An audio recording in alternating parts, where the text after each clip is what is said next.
All right, we're going to go ahead and go live. We're live. Shalom, Israel. Welcome back to Wednesday night's class. And good to see everybody. Good to come back from a wonderful experience at the Feast of Tabernacles. Although the time was short, we're still technically in the Feast of Tabernacles. But we were able to fellowship at least a little bit with one another. That was a good, beautiful experience. Always seems too short. We need to, fulfill the full experience. But I know, unfortunately, some people they don't have the luxury of getting away that long, which we don't. But either way it goes, we're going to continue that, try to do that on a local level, of just fellowshipping on a local level. But welcome back, and we just finished up. Well, we're finishing up in the process of a biblical, powerful seventh month. Now I know the topic. We're going to go into the topic in just a second. But does anybody remember all the important details that pertain the seventh month of Tishri? Just a little quiz real quick. There's a lot going on in the seventh month. Anybody remember? One of them was the Year of Jubilee. Year of Jubilee fell on the Day of Atonement. What else? It's the first day of the new moon. First day of the new moon? Is the Trump marks going The true, the actual year is 5784. That's where we're at right now? After what? After what date? The civil. It's a civil year, but it's after what date, though? after the new year. Mm-mm. You see, after what day? After what date? That was the new year. You're right, Stan, but what day was that? Yes, sir. The 14th day, exactly. The little man, young man got it right. What's wrong with y'all, brother? What's wrong with the officers? Yes, sir. Which New Year is it? Is it the New Year of the sacred calendar or the Civil. All right. But let's give a shout out first and foremost to all the brothers out there and SOW in New York, SOW in Rochester, New York, and Virginia, Houston, which we had the opportunity to fellowship with. Hopefully, we get to see the other brothers out there as well. Our brothers in California, our brothers in Guatemala, Cabo Cabe, Guatemala. Atazai in London. Brothers in New Mexico, Florida, Costa Rica. We got viewers all over the place, and what a great experience, man! What a great time. And just kind of getting back into action, and we want to just talk about things that are important. And we want to isolate certain things that I think are very critical to today's time frame and what we're dealing with on an individual basis and, of course, a national level. But the topic is called The Beauty and the Beast. All right? I like the concept. What inspired this concept? The concept is based on perception. Come. All right? On what people consider what is beautiful. So perception is what stabilized or started or initiated the concept. All right? Because all of our perceptions are different. And a lot of us see beauty in things that may be obscure. And a lot of us don't see the beauty in things even if they're on a billboard. And on a large scale, we still can't see the beauty in things. So there's a lot of it is based upon perception. And I hope the class is not difficult, but easy to understand. And I think it will make sense. But we will be in the Josephus to start off. So let's go ahead and get the Josephus just to initiate this class. If you have one, please open up. If you got the blue one, open up to Antiquities of the Jews, Book 6, Chapter 8. We're going to go to paragraph 1, and we're going to go to line 158. And we can tell them what page that's on also. If you got the blue William Whiston Josephus, which I do recommend. There's other ones also, but they numbered this one pretty well. All right. 163. All right, it's page 163. And keep in mind, these are the school, so don't write in these. These are for the school. Don't write your little notes in there. You know what I'm saying? Let's keep these for the school. All right. So we're on page 163, and we're going to start at line 158. All right. Let's go ahead and get this going. So the topic of the class is Beauty and the Beast. All right. A lot of us remember the fairy tale Disney classic, from the cartoon Beauty and the Beast and the ugly looking werewolf guy, you know, and the pretty little blonde hair, blue eyed, supposedly little queen is in distress. Cups dancing and stuff. And the cups and the teacups dancing and the candlestick dancing. We might remember all that when as kids, but there's more to it when we find out that that's actually, you'll find that same theme biblically. And that's what we're going to search out and identify today. That same theme is in the Bible, all right? But before we get there, let's go ahead and get this first and foremost.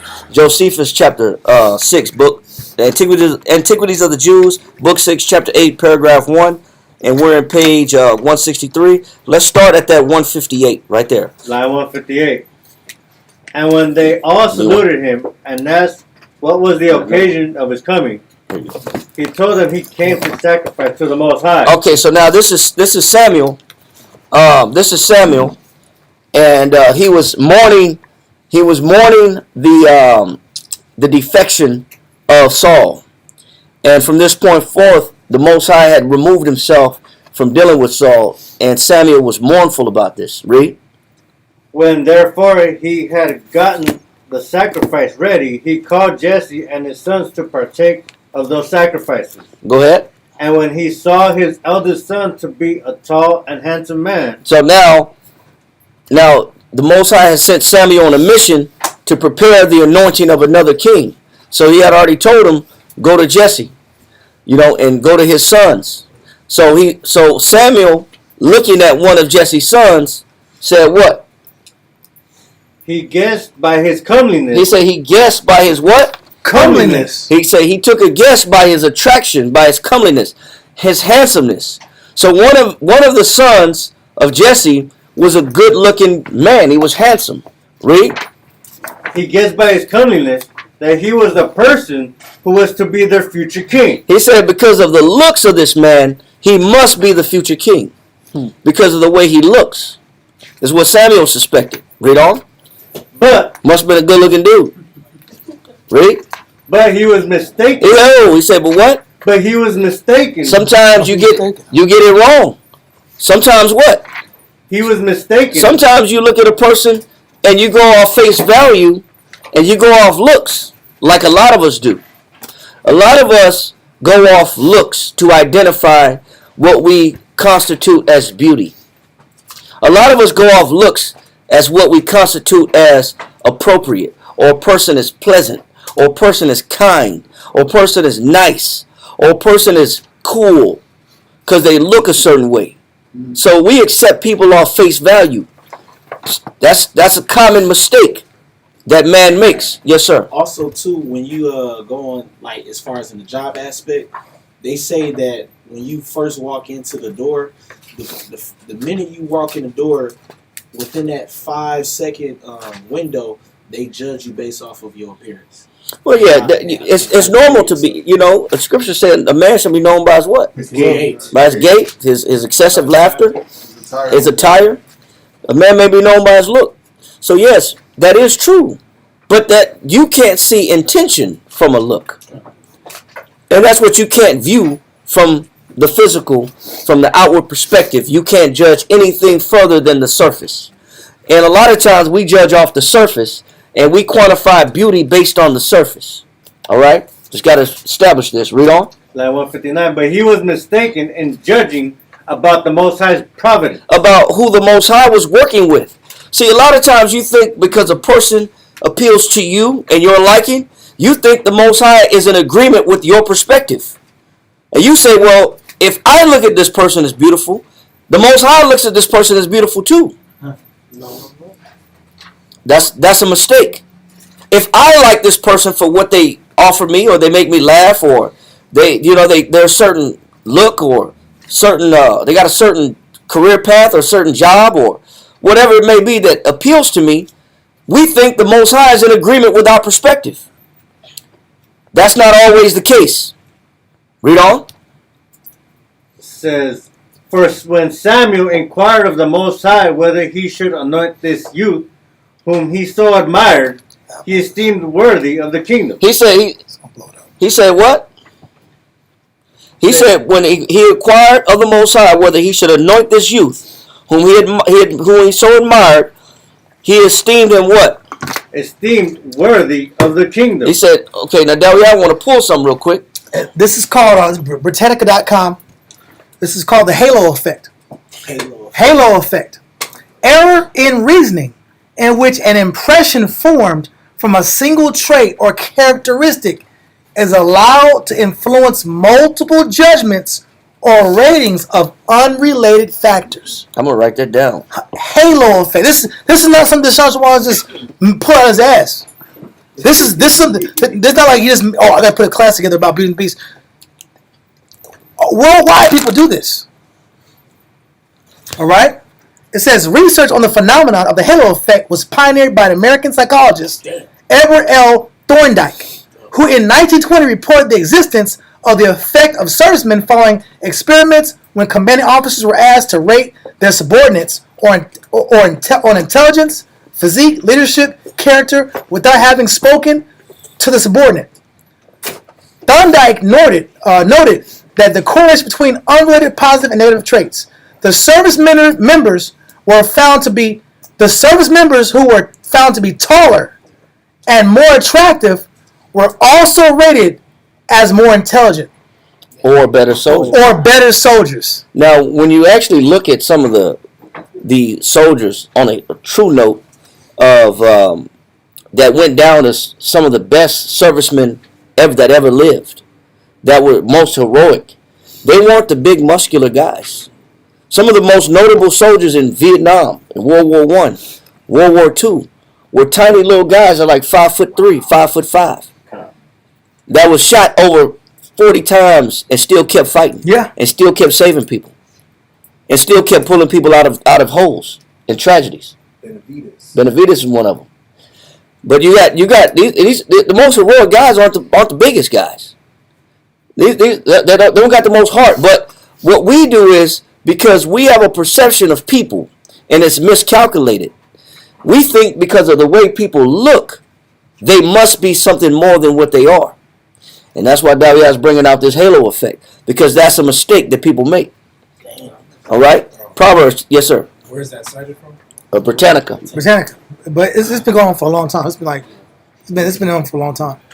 It's just when you see somebody, and based off that, they're smarter, they're better, they have better character, they're more honest. They perceive people because they're taller or they're more attractive, that they're more honest. That they're more honest and they're better soldiers. He said they're better soldiers. Better soldiers. And we're dealing with the same thing with the prophet. Yeah, Samuel came upon Jesse's oldest son, or one of his sons, and was like, this must be the guy.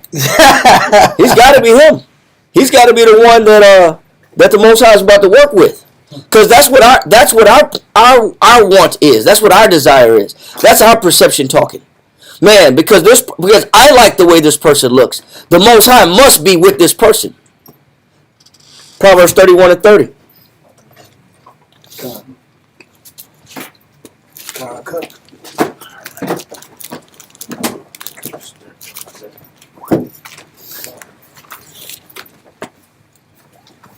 Proverbs chapter 31 and verse 30 reads,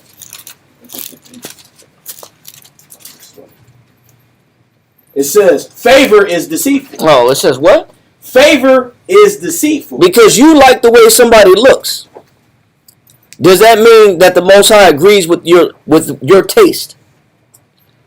Because you think that's a good looking person, so they must be good for you. Does the Most High agree with that? He said favor is what? Deceitful. Especially when you're dealing with man's favor. Our favor is deceitful. Especially when you're dealing with us and our perspective and how we look through our narrow vision. We look at people a certain way and we say, man, that's a good man. He's tall, he's handsome, he must be nice. Or that man got nice clothes on, he dressed nice. That must be a nice guy. Or, man, look at how she dressed. She must be a good woman. Crazy. And you'll find out that the Bible is more true than your perspective. That favor is what? Deceitful. Deceitful. Read on. And beauty is vain. And beauty is what? Vain. What we quantify as attributes that are worth liking in a person on a physical standpoint is actually vanity. We look at people for the wrong reasons. We look for people, inward to people, for relationships for the wrong reason, for friendships for the wrong reason. We establish things based upon vanity and deceitful favor. Crazy. And because we choose this way, we want the Most High to agree with it. And that's not the case. He said what? And beauty is vain. Go ahead. But a woman that feareth the Lord. It said, but a woman that what? Fear the Lord. Go ahead. She shall be praised. It says, when it says she shall be praised, what does that mean? That means 37, 36, 34 is not, that's what Sir Mix-a-Lot said. That's what That's his scripture. That's his pursuits. Come 36, 24, 36, whatever the numbers was that Sir Mix-a-Lot said when he said he liked big butts and he cannot lie. Yeah.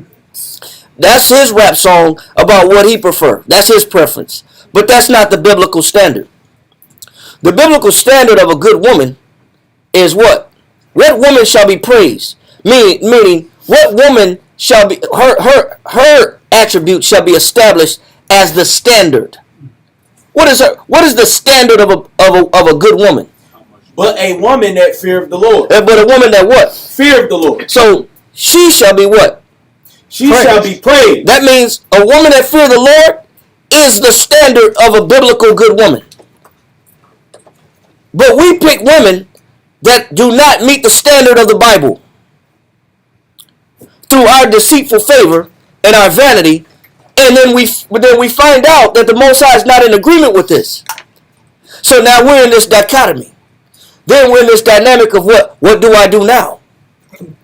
What do you do now? Or vice versa. You pick the guy based off your lack of understanding of what biblical beauty is. And you find out he's a drunk, abusive individual that's slothful. That makes you do every damn thing. Then you say, well, damn, I must be mistaken. I must be mistaken. I must have been deceived. Yeah. He didn't look like he would be this guy. Well, You changed. you changed. Did you change? Well, how does he supposed to look then? How does a good man supposed to look? Or can you quantify looks by a good person in looks? How does a good woman supposed to look? Or can you quantify a good woman based on looks? You cannot. But that's what we do. And then we come back and say, well, I got to find a way to get out of this. Or, I don't know what's going wrong. Well, first of all, what's wrong is you look through life through the wrong lens. You look at the wrong attributes in people. You look at the wrong things in people, and you think the Most High is in agreement with your vision. That's the first mistake. You don't have no idea what is beautiful and what's quantified as virtuous in a person. But that's what we do. And then we come back and look like, you know what? Man, there's plenty of fish out there. I'm just going to hit this website up and see what I can catch. See what I can. Christian singles meet. Yeah, singles. Y'all singles. Y'all singles? Yeah, I ain't going to say it again. Because some of us going to hit that up. So I'm not trying excited. I'm not excited. I was like, another one? Sounds righteous. Sounds right. You know what I'm saying? Sounds about right. But you're not gonna find that, because those pictures are deceiving too on them websites too. Because them pictures will catch you off guard too. Yeah, you didn't realize that you didn't caught the neck up. Yeah. It's always that picture in the bathroom. It's just like from here, Gotcha. from the chin. It's like I can't see no elbows. I can't see no arms. I can't see nothing else. I just see makeup and a story. Oh yeah, or some little ears, some little pony ears, with a little with butterfly wings behind the back. Yeah. And like, oh, she's an angel. You know. Well, that super moist voice. Yeah. I can't do the voice. I can't do the voice. But you know that real. I can't do it. I can't do it. I don't want you to do it either. Not that one. Yes, sir. They say 70 to 80% of people that go online that try to find people today are like psychotic and stuff like that. Well, you know what? With 70 to 80%. With the divorce rate as high as it is, it's not just those people that are psychotic. On and off. It's the regular people. It's them too. You know, because this they didn't have Plenty of Fish and all these different websites back then. But I tell you what, people have been choosing wrong since then. People have been choosing wrong since biblical days. That's why there's nothing new under the sun. That's why when we read about then, it's happening now. People are mistaken off perception. And they lie to themselves and quantify a person based on looks, not off a biblical standard. So the standard of a good woman is what? She shall, Salakia, but a woman that feareth the Lord, she shall be praised. She shall be praised. She's the standard. She's the one to say, hey, you want to be like somebody? Be like her. You want to be beautiful? That's beautiful. She fears the Lord. That's beauty right there. You recognize that attribute in a woman. All that other stuff is phony baloney. All that other stuff is your perception, which is wrong. That's your mistaken identity of a good person. That's your deceit telling you, man, she must be nice or he must be nice. Man, those are wishes. So, back to Josephus. Let's pick up right there again one more time in 159. 159. Yeah, we back up here. 159. But he was mistaken in judging about the Most High's providence. Go ahead. For when Samuel inquired of the Most High whether he should anoint this youth, whom he so admired, he esteemed worthy of the kingdom. He said, man, he esteemed him worthy of the kingdom. The whole nation of Israel. He must be the one that the Most High is going to put next to him and put him as the leader of the people. Read on. The Most High said, men do not see as the Most High seeth. He said, men do not see how what? The Most High seeth. Men are not in line. Male and females are not in accordance and not in compliance with the way the Most High looks at people. We look at people the wrong way and for the wrong reasons. And we find out that our perception was wrong sometimes the hard way. If you can get out, sometimes you dodge a bullet. Sometimes you got, man, I didn't know all them red flags was there. Yeah. Sometimes you see the red flags before, your vision gets 20/20. Because they say hindsight is 20/20. Before you look back and say, man, now it all makes sense. This person was always this way. I just didn't see it. Because I wanted something to be there that wasn't there. I wanted to make this person out to be a saint. And they weren't. I was under the halo effect. Yeah, I was under the halo effect. Bad judgment. But he said what? Thou indeed hast... Did you want that? Yeah, thou hast indeed. Thou indeed hast respect to the fine appearance. It said you respect the what? Fine appearance. It said that's our mistake. We look at the fine appearance. The Most High knows what our issues are. Our issues are judgment. We don't know how to look at people. We look at the wrong things for the wrong things in people. And it's usually based off what? Appearance. He said you look at the fine appearance. Read. The fine appearance of this youth, and thence esteem him worthy of the kingdom. Go ahead. While I propose the kingdom as a reward, not of the beauty of bodies. He said not of the what? Not of the beauty of bodies. 1 Timothy 4:8. He said not of the beauty of bodies. This is crazy. 1 Timothy chapter 4, verse 8. Have you read? Read that. 1 Timothy chapter 4, verse 8. For bodily exercise. It said what? For bodily exercise. Because you know what a man do? What does a man do? For bodily exercise. For what purpose? It's not for health. The curls are for who? The girls. The curls are for the girls. What'd you say, sis? It's to get attention. The curls are for the girls. So I'm in there doing curls all day. And I got this medium shirt on. And it's super tight around my arms only. and I pull it off from my chest so my stomach don't suck it in. So I'm constantly pulling it off my stomach. But on the arms though, what about these though? What about these? What about these though? What about these? That's what we want. We want to magnify the body, and women do it too. Skin tight outfits, skin tight clothing, unnecessarily tight clothing, form fitting clothing. For what purpose? Why the form fitting clothing? There was nothing else in the store. They don't make the other size up from the one you got on. They ran out of that size, or it shrunk in the dryer. Which one is it? You pick your clothes. It's not like somebody buying your clothes for you. Yes. So there's a dressing room in the store. Yeah. You got a chance to try that on before you purchased it. So you told yourself what? This fits. This is it. It fits. This fits. Okay. You saw yourself and said it fits. For what purpose? You told yourself that was appropriate. You did the spin. You did the look around. You did the look back. The look back. You look behind and see how it fit from all angles. Then you ask your person next to you how it look. How do I look? Does this make me look fat? Or does it make me look sexy? That's the question. But you know what you're doing. But why do you do it? For attention. It's for attention. That's why I said bodily exercise does what? A lot of us want to accentuate certain aspects. People that got nice legs, they always wearing shorts. Always. They're wearing shorts. Accentuate the calf.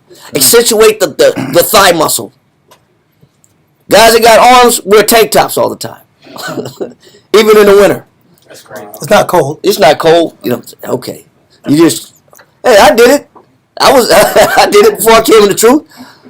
Yeah, and brothers saw me in the world. I had on some, this is back in the day, so people don't really wear overalls no more. But I had overalls with no shirt on underneath. Walking in the mall shopping.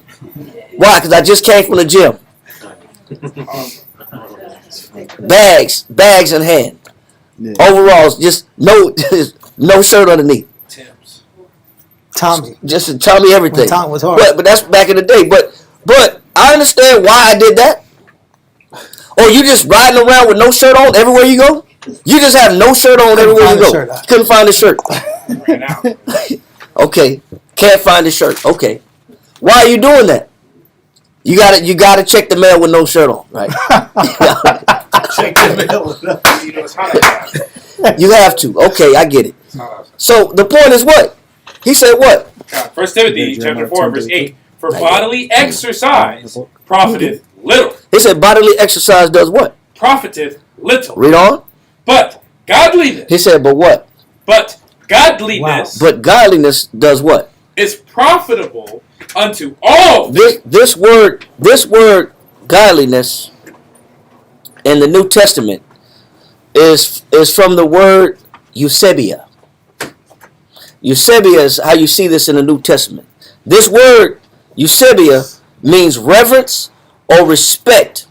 It has two definitions. It has two meanings. It's reverence or respect. And the second definition is piety towards the Most High. That's what it means. That's what godliness means. Reverence or respect or piety towards the Most High. Now, what was the standard of a good woman? We just read it a minute ago. What's the fear of the Most High? A woman that what? A woman that feared the Most High. So then what's the standard of a man? One who, but godliness is profitable unto all things. Reverence and respect and piety towards the Most High. You know what you're witnessing here? It's the same standard for a woman as it is for a man. Both the standard of a man is only worth something if he has a fear of the Lord. A woman is only worth something if she has a fear of the Lord. Neither one are worth crap if they don't have a fear of the Lord. So you're saying, according to the world says a high value man. According to the Is a six-figure man. 6-figure man. 6 figures, Mercedes, 3-piece suit, corporate world, taking jets everywhere, Networking, flies around the globe, has 4:30 meetings. Yeah. He's in the gym at 4 a.m. He's all about his health and his body.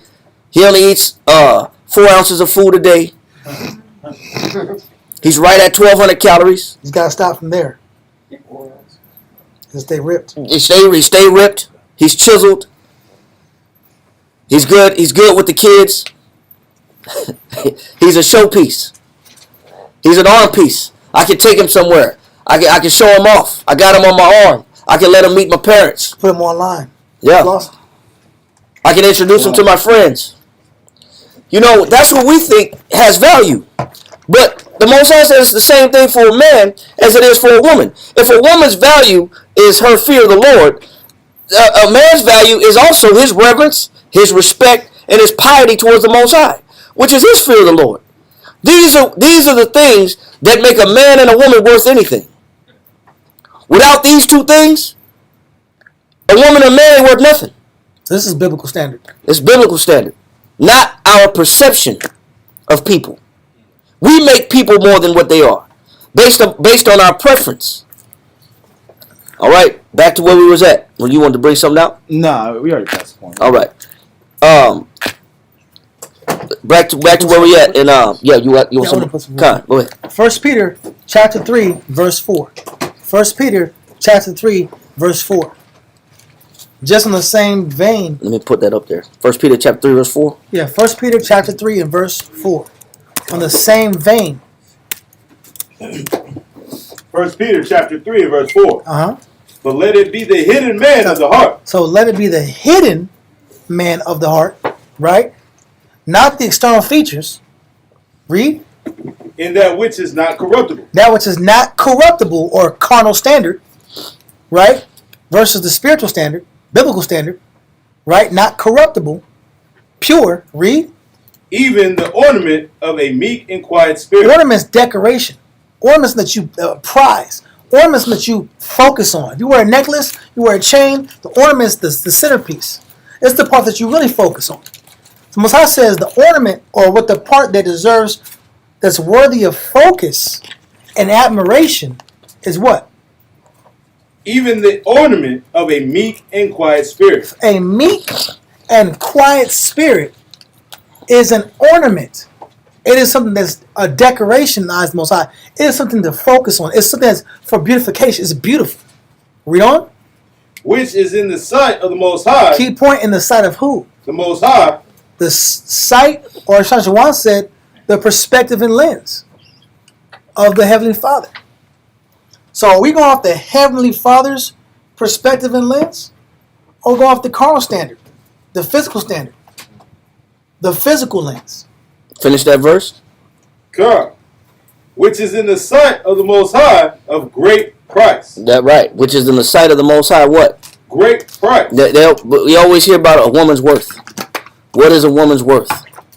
You hear that constantly amongst talk groups. Yeah. What I know my value. I know what I'm worth. I know what I bring to the table. Oh, you know what? The Most High know what you bring to the table too. He knows your worth too. Wow. And he knows what a woman's worth is more than you think what a woman's worth is. Male and female. So that perception is wrong. Finish that in 1 Timothy 4 and 8. We had you had pulled that. 1 Timothy 4 and 8.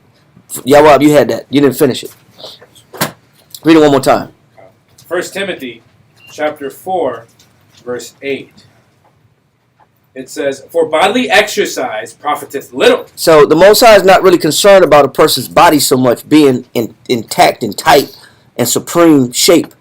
More so than he cares about something else. What does he care about more than just the physique? Read. But godliness. He cares about godliness. Wow. How much respect and reverence and piety do you have towards the Most High? Eusebius. Eusebia. Eusebia. That's what it means. Reverence. That's what the Most High cares about. Read on. Is profitable. It said it's profitable. Go ahead. Unto all things. It's good for what? All things. Now you're working with something. Read on. Having promise. It says because the Most High promised what? Of the life that now is. He says the Most High promised those that are godly that they're going to be somewhere where He is. What else? And of that which is to come. And He promised them benefits in the life to come. What do you call that life to come? The kingdom. Who is the kingdom promised to? Those that exercise what? Godly. Godliness. Those are the ones that get the kingdom. Those are the ones that the Most High is going to give the kingdom and will inherit the kingdom. Not the beauty of bodies, not the most pristine in body, but the ones that are most pristine in godliness. And he says the same thing in the Josephus. Let this go and go back to the Josephus where we were. I'm glad you brought this class out, bro, because we don't really address. We go over marriage classes a lot, but we don't always really address pre-marriage. Well, it's like, pre-marriage. It's a selection process. But sometimes it's too late. Yeah. Read that 160. Antiquity. Sometimes we're already married. Yeah. Then we're trying to figure it out. A lot of us learn that way. I build backwards. Yeah. I get married, then I try to figure out what I got. All right, now you want to know what you got after the marriage. Okay. Antiquity of the Jews. Let's see how that works. Chapter 8. Line 160. Line 160. Thou indeed hast respect to the fine appearance of this youth, and thence esteem him worthy of the kingdom. It said, but we just read who gets the kingdom. Who gets the kingdom? The godly get the kingdom. Piety, the reverence. The piety, the reverence, the respect to the Most High get the kingdom. Read. While I propose the kingdom as a reward, not of the beauty of bodies. He's saying that the kingdom is a reward, not based upon those that have the physique or the tight-fitting outfit or the form-fitting clothing, or the ones that have maxed out their guns or their abs. Potential. They got a 6-pack. They got an 8-pack. Yeah. They got those little torso muscles on the side. The little action figure muscles. Yeah, the riblets. I've never heard that. That's bro. crazy. That made me laugh. They got riblets. You can see the little 3 muscles on the side. I guess that's what you talk about. Yeah. Okay, I got you. Okay, but he said the Most High is not. He said the reward of the kingdom is for who? He said I esteem it worthy of the kingdom. He says, while I propose the kingdom as a reward, not of what? Not of the beauty of bodies. Not of the beauty of bodies. Read. But of the virtue of souls. But of the what? Virtue of souls. So who gets the kingdom? Male or female? Virtuous. The ones that have virtuous souls, which you cannot see with your naked eye. Even if the person is naked, you can't see their virtue. You only operate off your lust. You only see off your desire. But you can't see virtue from a physical naked eye. That's why the Most High told Samuel, you must be wrong. He says, men don't see like I see. Men look at this, I look at that. You look at what's attractive based on your vision. I don't look at that. That's not the scale I go off of. What's attractive in my vision is the virtue of souls. That's what's attractive. That's what's beautiful. Read on. But the virtue of souls, and I inquire after one that is perfectly comely in that respect. He says, and I inquire. I'm looking for those. The Most High said he's looking for those that is perfectly comely in that respect. Not about the physique, but about the inward person. How much respect and reverence do they have towards me? That's who I'm looking for to give the kingdom to. Not somebody showing up because they got a 6-pack. You don't get the kingdom because you got a 6-pack. That doesn't guarantee entrance. Or you got heels on and you got nice calf muscles. And the 6-inch heels accentuate your calf muscles. The Most High don't give a damn about that. Read. I mean, one who is beautiful in piety. He said one who is beautiful in what? Piety. You can't see piety with the eyes. Piety don't have no dress, no outfit on. That's true. Read. One who is beautiful in piety and righteousness and fortitude and obedience. Now he said, if you want to know what the standard is of a beautiful spirit, attractive spirit, they gotta meet these qualifications. These are qualifications you know nothing about when you choose a partner. These are qualifications you don't look for when you're choosing a mate. These are qualifications that you have denied and have not bothered with when you're trying to select somebody to live with, build a family with, have children with. None of these things are important to you. And then you come around and have the audacity to be mad at the Most High because you have the wrong damn vision. And you ignore what he constitute as a standard. You got the audacity to be mad? You mad at the Father because you don't know how to choose? How much does a Bible cost but free? You can go online and order a Bible. A Bible is free 99. You go to any website, download a damn PDF, and get a free Bible online to give you a better standard of living and how to choose the righteous individuals. It's free. You don't give a damn about that though. But the audacity of our people is, I'm mad because I choose wrong. Who's the fool? You're the fool. You got the free knowledge of the Most High of what is right and what's righteous and what's beautiful and what's comely, which means attractive, and you ignore it. And you go for breasts, legs, muscles, job, career, money, bank account, height, size, weight, color, skin, hair, curls, straight hair, or brunette, blonde. You go for the wrong damn green eyes, brown eyes. You go for the wrong damn thing. Picking all wrong. But it's the Most High's fault, right? It's not the Most High's fault. You don't know how to choose. Neither are you humble enough to let somebody show you how to choose. That's half the problem. There's no humility. If there was humility, you would let the Most High show you what's attractive. What's worth a damn. Read that again. Says, I mean. Somebody would get the definition of fortitude. Somebody get the definition of obedience. Read that. I mean, one who is beautiful in piety. He said one who is beautiful in what? Piety. Piety, reverence, respect towards the Most High. You choose a person that don't even read the Bible. You choose a person that don't like the Bible. You choose a person that don't believe in God. And that's supposed to be a pious person. Okay. That's supposed to last. Okay. You wonder why they crazy. Okay. I pick an atheist, and I wonder why they had no morals. Why they moralists. Yeah. That happens for real. I pick a deceiver, and I wonder why they cheated on me. But if there's no respect to the Most High, what makes you think they're going to fear you? They won't. They're not going to respect you as a man or a woman if they don't respect the Most High, because they don't have a conscience. You're going to date somebody with no conscience. You're going to marry somebody with no conscience.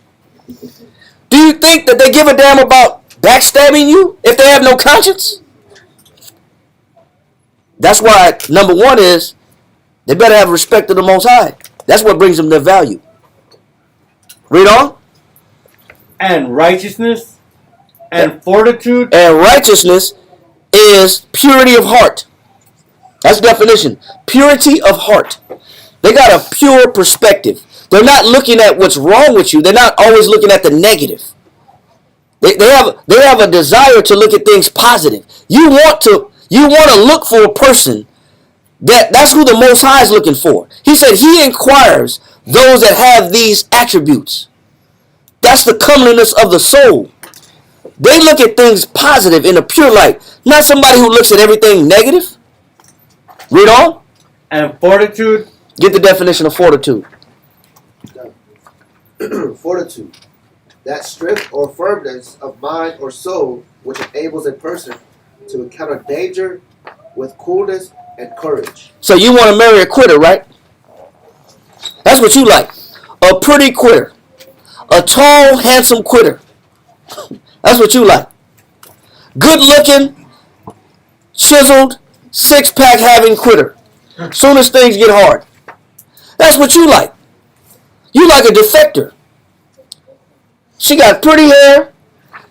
She's just your liking, just to your taste. But she has no firmness of mind. As soon as things get hard, she wants to quit. She want to go home. I want to go home. This ain't my home. I don't like this. I don't like this situation. No fortitude whatsoever. But that's what you want to marry.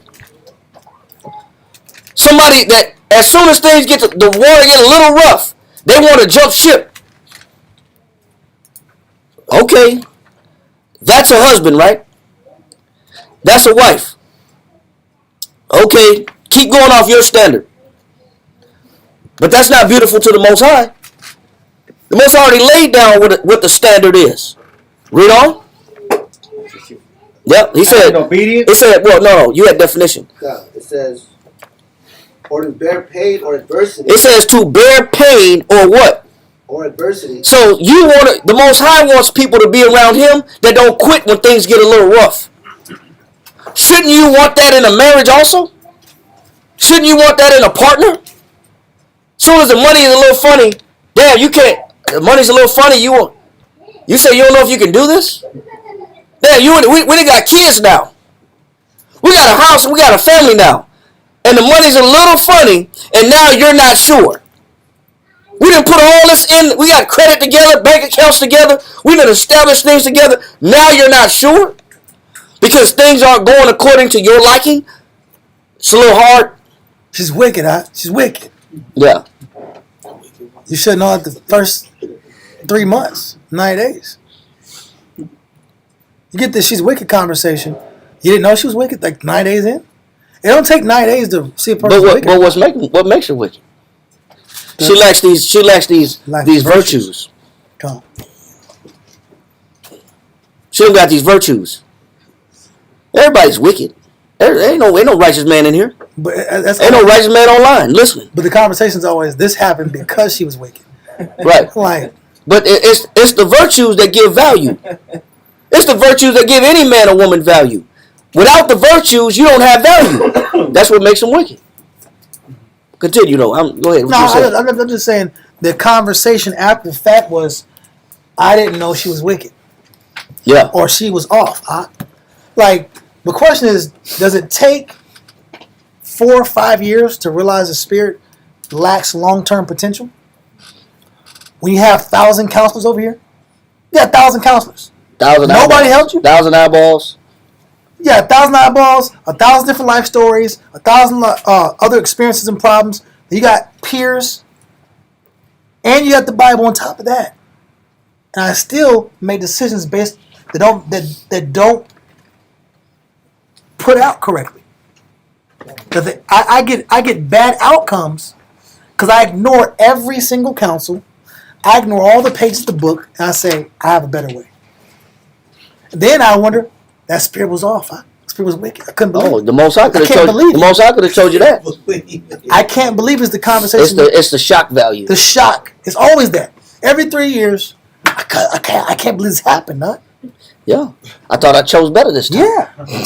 I thought I'm pretty sure you thought so too. Yes, sir. I was gonna say, y'all are right. Sometimes when people do that, they're only doing that because they have something called like soul ties. You know the other person ain't right. You know this and that ain't right. But y'all got kids, so y'all been together so long. So the soul ties just make it that 5 years. That 6 months. That's not a soul tie. You know what that is? What's it called? Fear. That's complacency. The world call it soul ties. Well, the world call it what they want, and that's why the divorce rate is high as it is. That's what I was gonna say too. But you know what the Most High does? The Most High gives us preventative maintenance.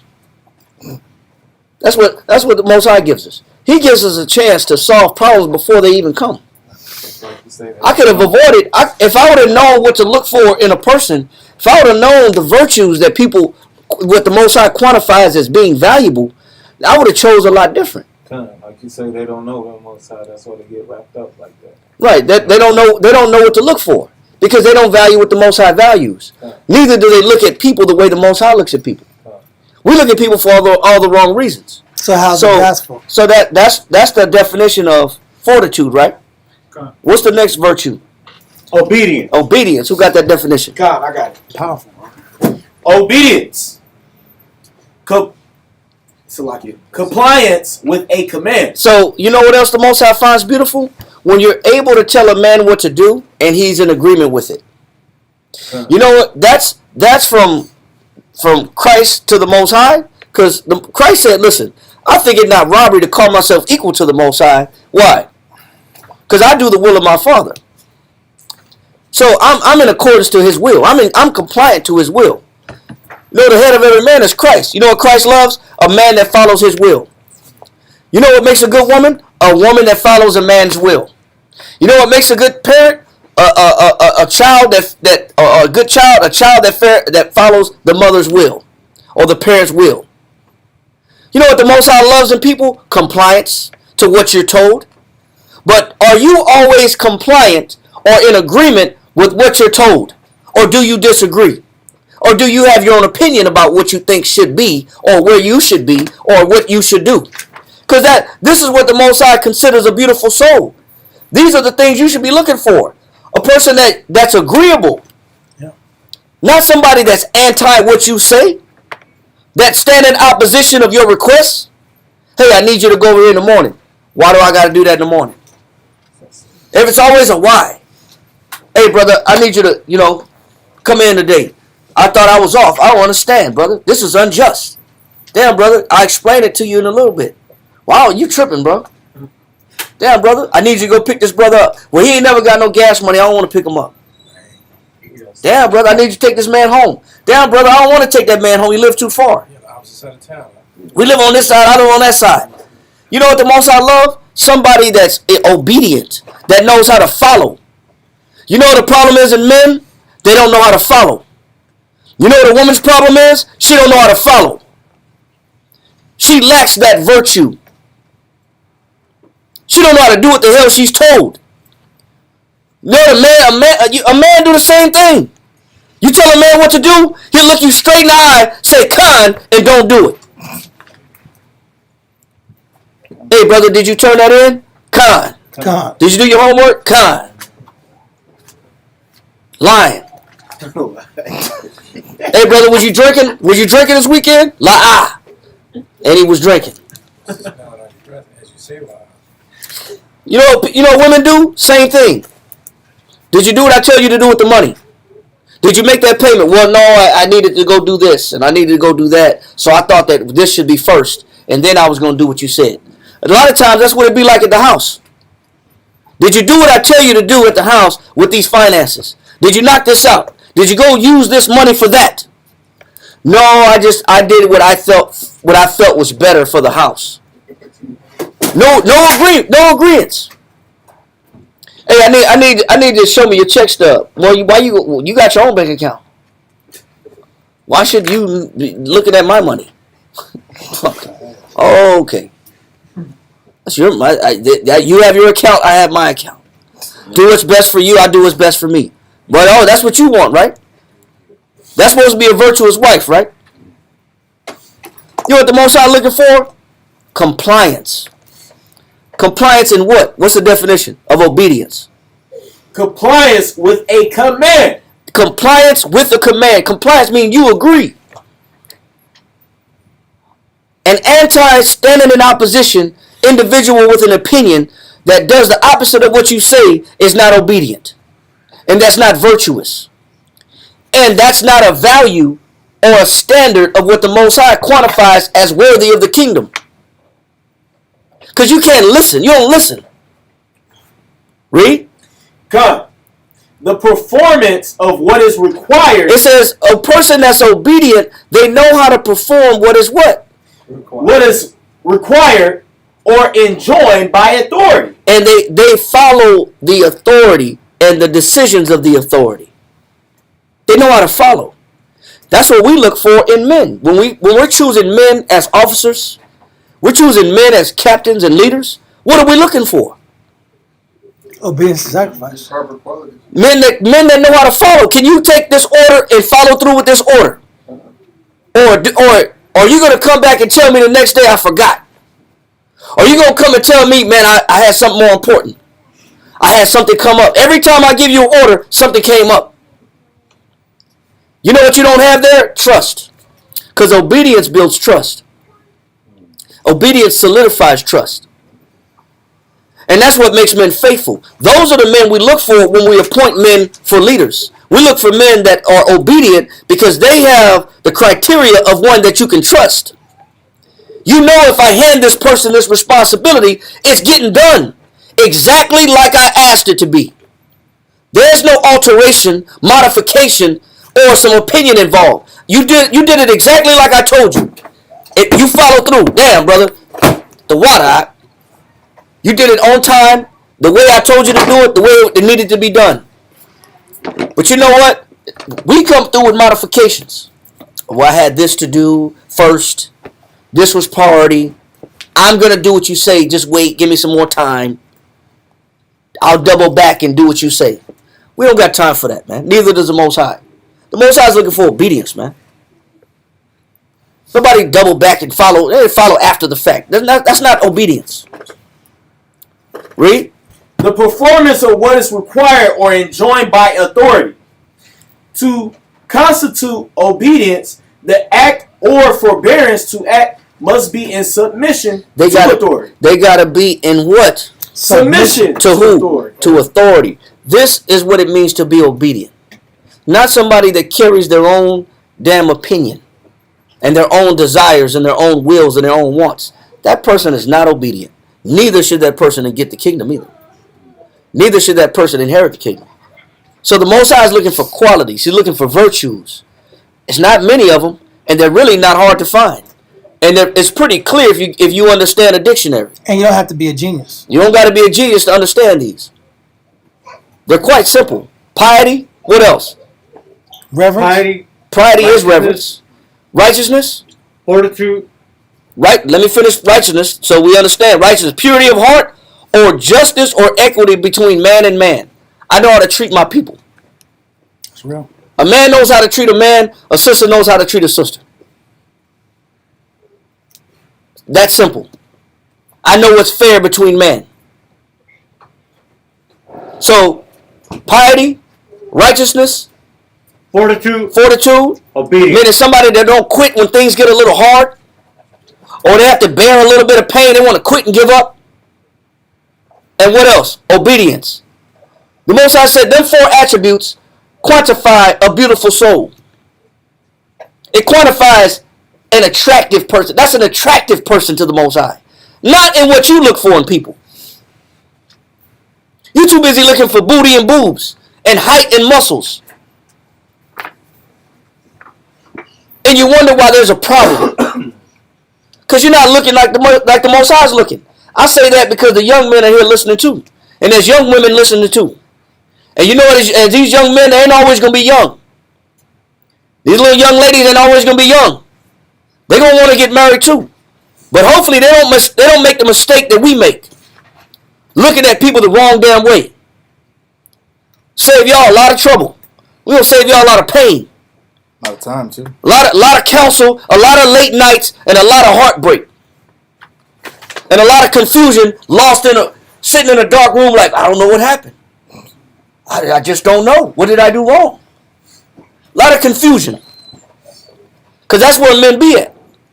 So, let that go, Amawala, and finish that in, one more? Go ahead. Obedience may be voluntary or involuntary. They say it may be voluntary or you might be voluntold. Read. Voluntary obedience alone can be acceptable to the Most High. It says voluntary obedience alone. Whether you do it because you're told to do it or you do it because you want to do it. He says voluntary obedience alone can be acceptable to the Most High. Don't you love it when somebody can follow your instructions? Man, that's wonderful. That's wonderful. So, he said, let's finish that part in the Josephus. He said, I inquire after one. I inquire after one? Yeah. It's in 161 in the middle. Okay. Well, you want after obedience? Yeah, so it's right there. Okay. For in them consists the comeliness of the soul. When the Most High had said this, No, So no, no. it's the beauty of it says, soul. I inquire after the one. Read up a little bit. It's the beauty of It soul. said beauty of bodies. Oh, come. I inquire after one that is perfectly comely in that respect. I mean, one who is beautiful in piety and righteousness and fortitude and obedience, for in them consists the comeliness of the soul. So in these things, the Most High considers this to be an attractive person. This is an attractive person, man, In the eyes of God. in the eyes of the Most High. So this we needed to discuss before we get into the class. Because the class is called The Beauty and the Beast. So now we know what's beautiful. So now who's the beast? And this story, This ain't Disney, guys. yeah. Class just again.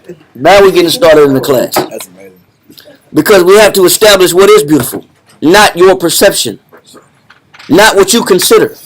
Not what you look at through your lens. That's not beautiful. What the Most High finds beautiful in people is beautiful. Is the things they possess that you can't see with the eye.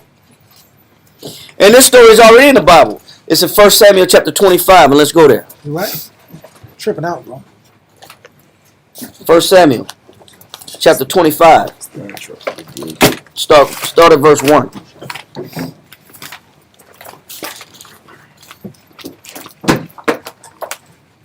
You said 25 verse 1? Yes, sir. 1 Samuel chapter 25, start at verse 1. Okay. 1 Samuel chapter 25 verse 1.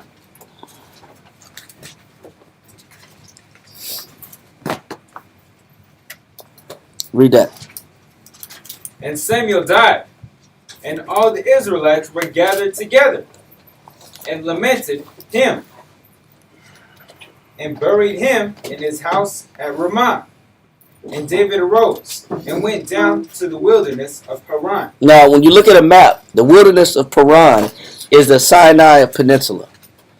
It's the same journey. It's the same wilderness that the children of Israel, when they left Egypt during the Exodus, that they wandered in the wilderness for 40 years in circles. That Sinai Peninsula is where David went after Samuel died. All right, read on. Verse 2. And there was a man in Maon, whose possessions were in Carmel. And the man was very great. And the man was very what? Great. Now, we know that a man being very great doesn't mean a man had virtue. Just because a man is great. Just because a man is great, and it's going to explain that the man was great in possessions. The man was great in wealth. But that doesn't quantify because you have wealth, that you have righteousness.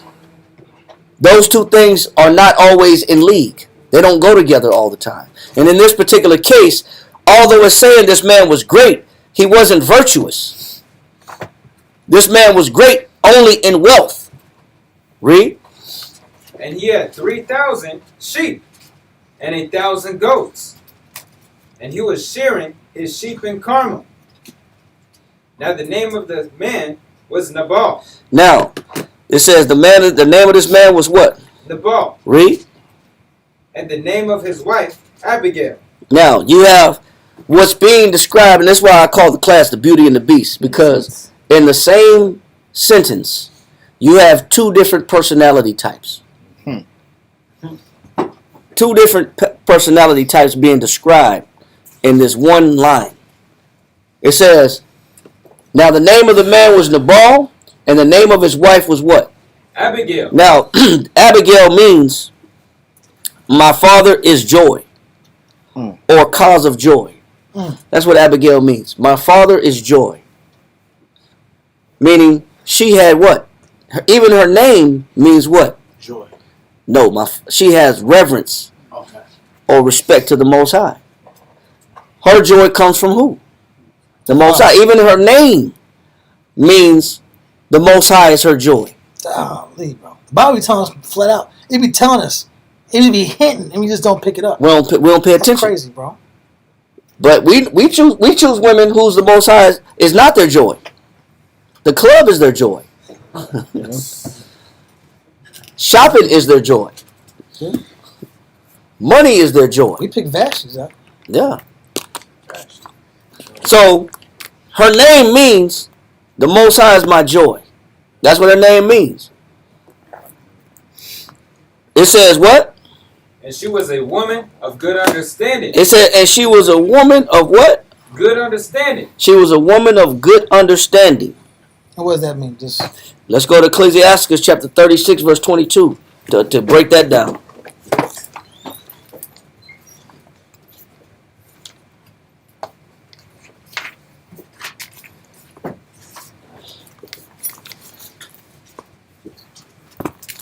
Ecclesiastes in the Apocrypha, chapter 36, verse 22.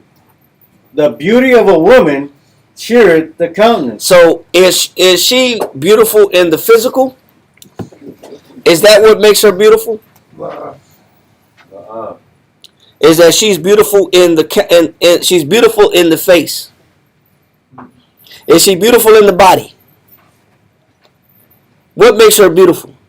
It says the beauty of a woman does what? Cheereth the countenance. That's what men like. Men like a beautiful woman. But what made her beautiful was something else. Read. And a man loveth nothing better. It says a man loved nothing better. Read. If there be kindness. What made this woman beautiful, what makes any woman beautiful, if there consists within this woman what? Kindness. Rudeness. Kindness. Boldness. Kindness. Rebellion. Kindness. Disrespect. Kindness. Outlandishness. Kindness. Front you to your face. Kindness. Stun on you. Kindness. It says, what makes any woman beautiful is her kindness. Kindness means gentleness. That's what kindness means. Or softness. Gentleness or softness. Read on. Meekness. And meekness. What makes a woman beautiful is her kindness, her softness, her gentleness, her meekness, meaning her ability to endure injury without resentment. She don't hold a grudge against you. She doesn't offend very easily. She's not always offended by everything you do. What else? And comfort in her tongue. And comfort in where? Her tongue. So what makes this woman beautiful? It's how she talks to you. That's what a man loves more that women just don't understand. Half of women see only the plagues and the ill side of a man, the mistakes that a man makes, and they constantly throw it and rub it in your face. And they highlight and glorify your errors. And they got to constantly remind you of what you do wrong all the time. But what makes Abigail special, what makes any woman special, is not how she physically looks, but the way she talks to you. See, women don't understand that if they could modify their speech and their tongue, it would elevate their status. These are the things, these are the keys that the Most High gives a woman that can unlock a man. That can make a man more sentimental. That can make a man more charitable. That can make a man more giving. That can make a man more loving. and less resistant. Less argumentative. Yeah. But half the time a woman don't understand the power that she has is the fact that she doesn't have what the scriptures call discretion. She don't know how to talk to people. And this is why a woman can't usually unlock the best of a man. She can't get the best out of her husband. He could be laughing with the brothers. But as soon as he get out the phone, Stone cold. stone cold face. He could be cracking up with the brothers.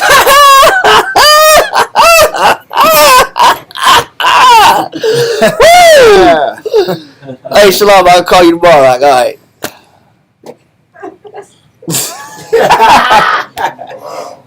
That's real. Who you talking to? Your other lover?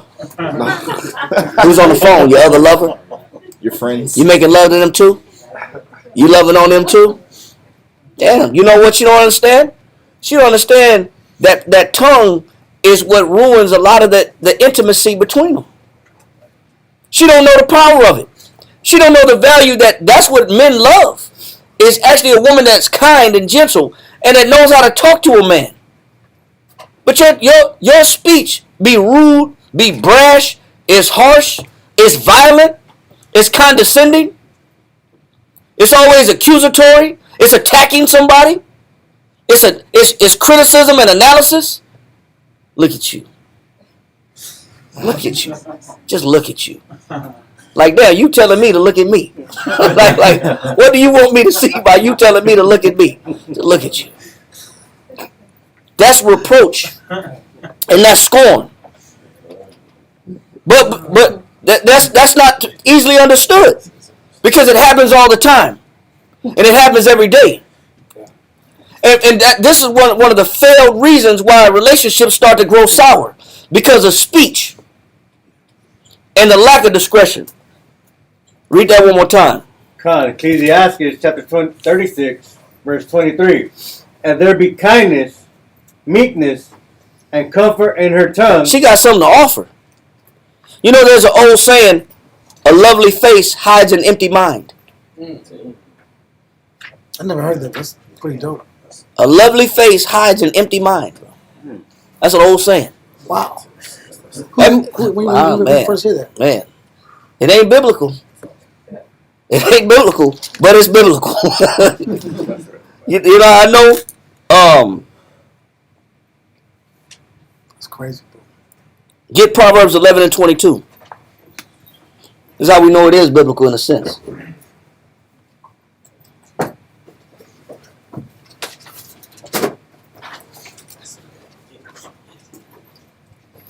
Pretty face hides an empty mind. A lovely face hides an empty mind. God. Proverbs chapter 11 verse 22 reads, as a jewel of gold in a swine's snout. As a jewel of gold in a what? Swine's snout. As a pig wearing a nose ring. An expensive one at that. Read. So is a fair woman. So is a what? Fair woman. So is a beautiful looking woman that's fair physically. Read on. Which is without discretion. And she lacks what? Discretion. So in a sense it is biblical. It's like a pig wearing a nose ring is no different than a good looking woman that lacks discretion. She has no chastity. She has no self-restraint and no self-control. She has no ability to distinguish what's appropriate or what's inappropriate. What's rude and what's not rude. There's no discretion. It's like a pig wearing a nose ring. What's it for? What's the makeup for? What's the beauty for when you behave like this? That's an oxymoron. They don't go together. Say it again. No, what's the purpose of the nose ring? Of accentuating. The nose ring is supposed to accentuate beauty, like that we brought out a minute ago. That's supposed to be an accessory, right? An ornament. Why do you put an ornament on somebody with such ill behavior? That's not going to beautify the person. That's not going to make the person any more beautiful. The nose ring is vain. The lipstick is vain. The outfit is vain. Because it doesn't match with the what? The spirit. It don't match the spirit. That's like a nice outfit on a nasty person. It don't match. So what he's saying is the value is in the ability of a woman to know how to talk to a man. Half of women don't know how to talk to a man. Neither do they know how to unlock the best of a man. They can't because you know what you need to unlock the best of a man? The grandma talk. You know how grandmas talk to their babies? Oh, you know, little baby, don't be crying, no, little baby. No, grandma right here, baby. Don't you worry about nothing. Grandma gonna be right here, baby. Well, don't you worry about nothing. That's why men harp on their mamas so much. Yeah. Men don't let their mamas go because they can relate to that. Yeah, because they and I say the grandmas because sometimes the moms ain't really all That's that. true. That's true. But the grandmas know how to bypass that and still know how to kiss on the babies and Kids be jealous. If I would have did that, you would have whooped me. I didn't get away with that. Why you let him get away with that? It's your own child. No mercy. But grandma's got kindness. That's why. Grandma's got meekness. They got softness. They got gentleness. They know how to talk to people, especially their grandbabies. That's why the grandchildren don't want to leave grandma's house. They want to go back home to chaos and being yelled at and madness. Crazy. They want to stay with grandma. They be like, no, I want to go home. You gotta come. And grandma back. You gotta your come, mama. You gotta come get these kids. Yeah. You know what? The kids know better. They don't want to leave. They want to be where the kindness is at. Wow. They want to be where the gentleness is at. Well, you know what? A man does too. A man wants to be where the gentleness is at. He wants to be where the kindness is at. He don't want to be where the hostility is at. That's why scripture say it's better to dwell on the rooftop of a house than with a what? Brawling and contentious woman. It's better to be on a roof. Because at least it's peace. At least it's quiet up there on the roof. I can see birds. It's clouds passing. That's a cloud.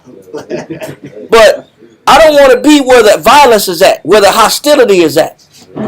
Because women don't understand where they go wrong. They don't know how to talk to a man.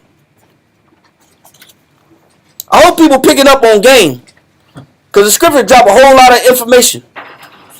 And it has a whole lot of solutions in what you do wrong. You don't know how to treat people.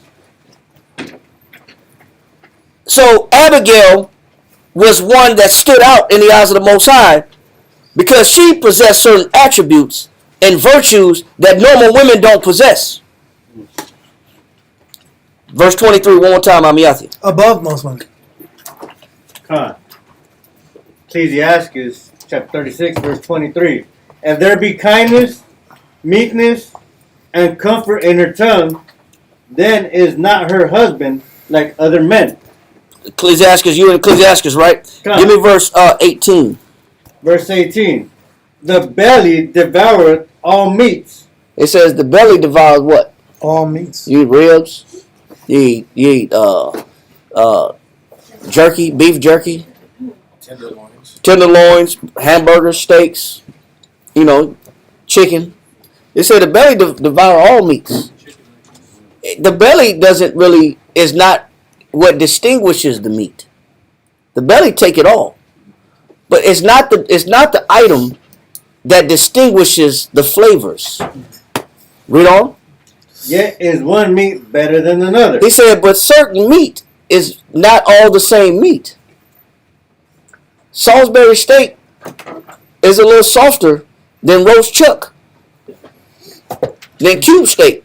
They said Wagyu melts in your mouth out with butter. What does? Wagyu. Oh, the Wagyu beef? meat? Yeah, they said Yeah. melt in your mouth like butter. They say you can eat certain meat with a spoon. It's so tender. It's so tender. Yes, sir. It's all fat. Is it? I get it. The marbling, it's all fat. Well, I never had Wagyu. It's probably expensive. Probably out of my range. It is. Then it's out of my range. I had something with no fat on it that was tender. But he's saying that the belly does what? The belly's job is to accept all meats. He said, but not all meat is the same. Read on. Verse 19. As the palate tasteth. It said, but the belly's job is not to taste.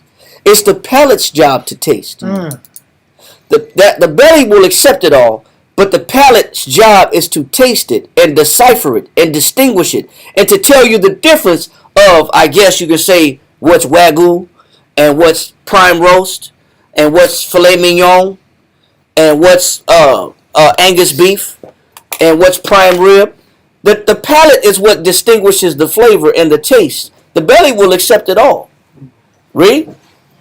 As the palate tasteth diverse kinds of venison, so doth the heart of understanding false speeches. And so the heart of understanding does what? False speeches. You can tell by talking to a woman what flavor she is. Prove that. Job 11:11. Just to prove that. And you know what? A man will damn near take any kind of woman. But all women are not the same. All women are not Wagyu. All women are not prime rib. All All women are not filet mignon. Sorry. Read. Job chapter 11, verse 11. For he knoweth vain men. He seeth wickedness also. Will he not then consider it? Job 11:11. Yep. Go ahead. First one now. Mm-hmm. For vain man would be wise, though man be born like a wild ass's colt. I'm sorry. Hold on. Got right there, right there. Hold on 1 second. Let me make sure I got this right. It might be 12 because it's something I want. Yeah, it's 12 and 11. 12:11. That's what I want. 12. Yep.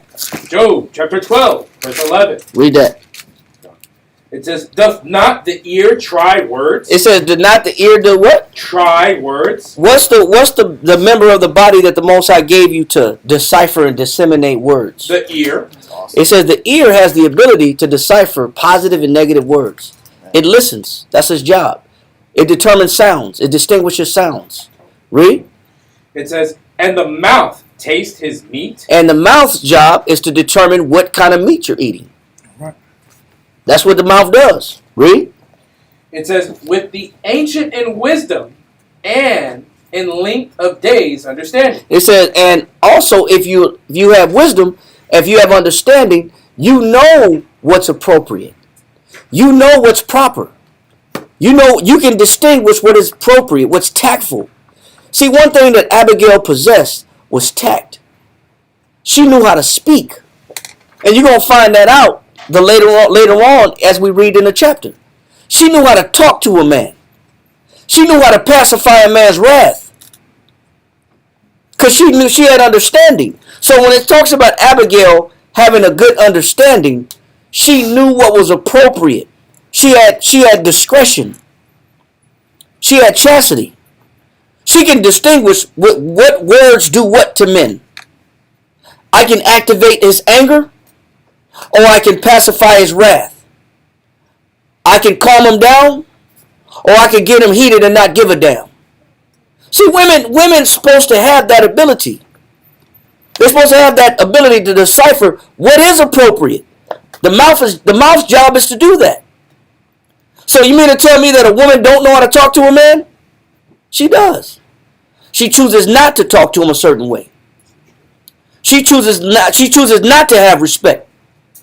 She chooses not to be obedient. But she knows what's appropriate. Women know. They know. Just like men know. They just choose not to. Go back to where we was at in verse 19 in Ecclesiastes 36. Huh. Yep. Ecclesiastes 36:19. As the palate tasteth divers kinds of venison, so doth the heart of understanding false speeches. Go ahead. A froward heart causeth heaviness. And a woman also knows that if I got a forward heart, I can cause what to a man? Heaviness. What's forward? By definition, forwardness. Not willing to yield or comply with what is required. Not willing to yield or comply with what is required. Unyielding. Ungovernable. Disobedient. That's what forwardness is. Unwilling to yield or comply with what is required. Unyielding, ungovernable, disobedient. So when you look at Abigail, when it says that she was a woman of good understanding, what did she possess? Say it again. I said she was moldable and obedient. She was moldable, she was obedient, and she knew what was appropriate where? In her speech. In her tongue. That's what made Abigail beautiful. She knew how to talk to a man. She knew what was appropriate. She knew what was distasteful. And she knew how to yield. She knew how to comply. That's what made her beautiful. Read on. It says, a froward heart causeth heaviness, but a man of experience will recompense him. Read on.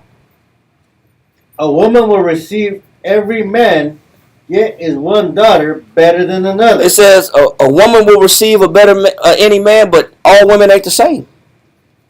All women are not the same. Ecclesiastes 26 and 14. All women are not the same. Just like all meats are not the same. It's still meat. Still meat, but it's not the same. Read that. Ecclesiastes 26 and 14. Let's be like, it's beef. It's still beef. Yeah, meat is meat. No, it's not. No, meat is not meat, bro. That's what you think. Because you're used to eating pot pies.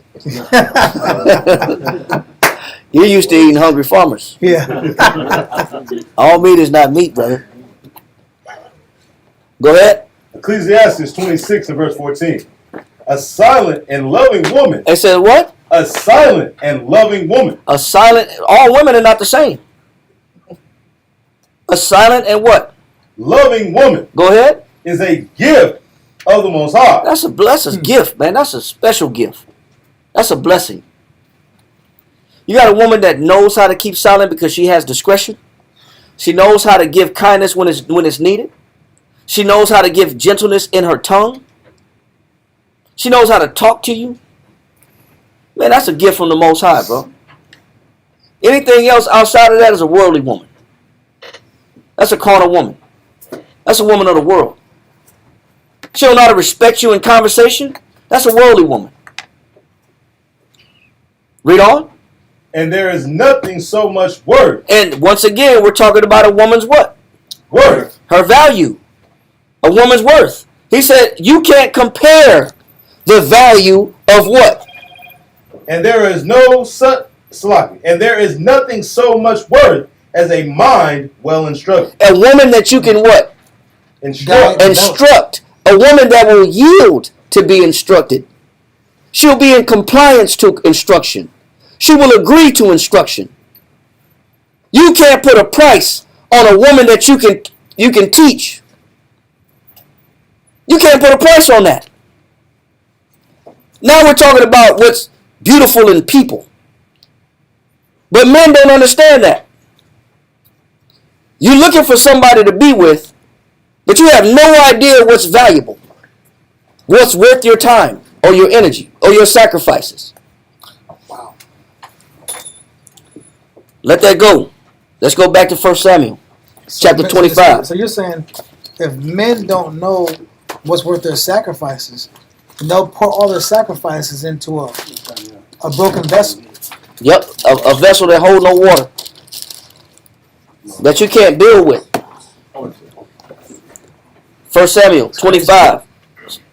1 Samuel chapter 25. Personal Verse 3. Verse all 3. I do for this person, Yep. all I did for you, that's just the after effect of this conversation, of not heeding this conversation. Yep. And you know it's true. You know it's true. Read that verse 3. Verse 3. Now the name of the man was Nabal, and the name of his wife Abigail. And she was a woman of good understanding. She knew how to talk to men. She knew how to talk to people. She knew what was tactful in speech. Tact.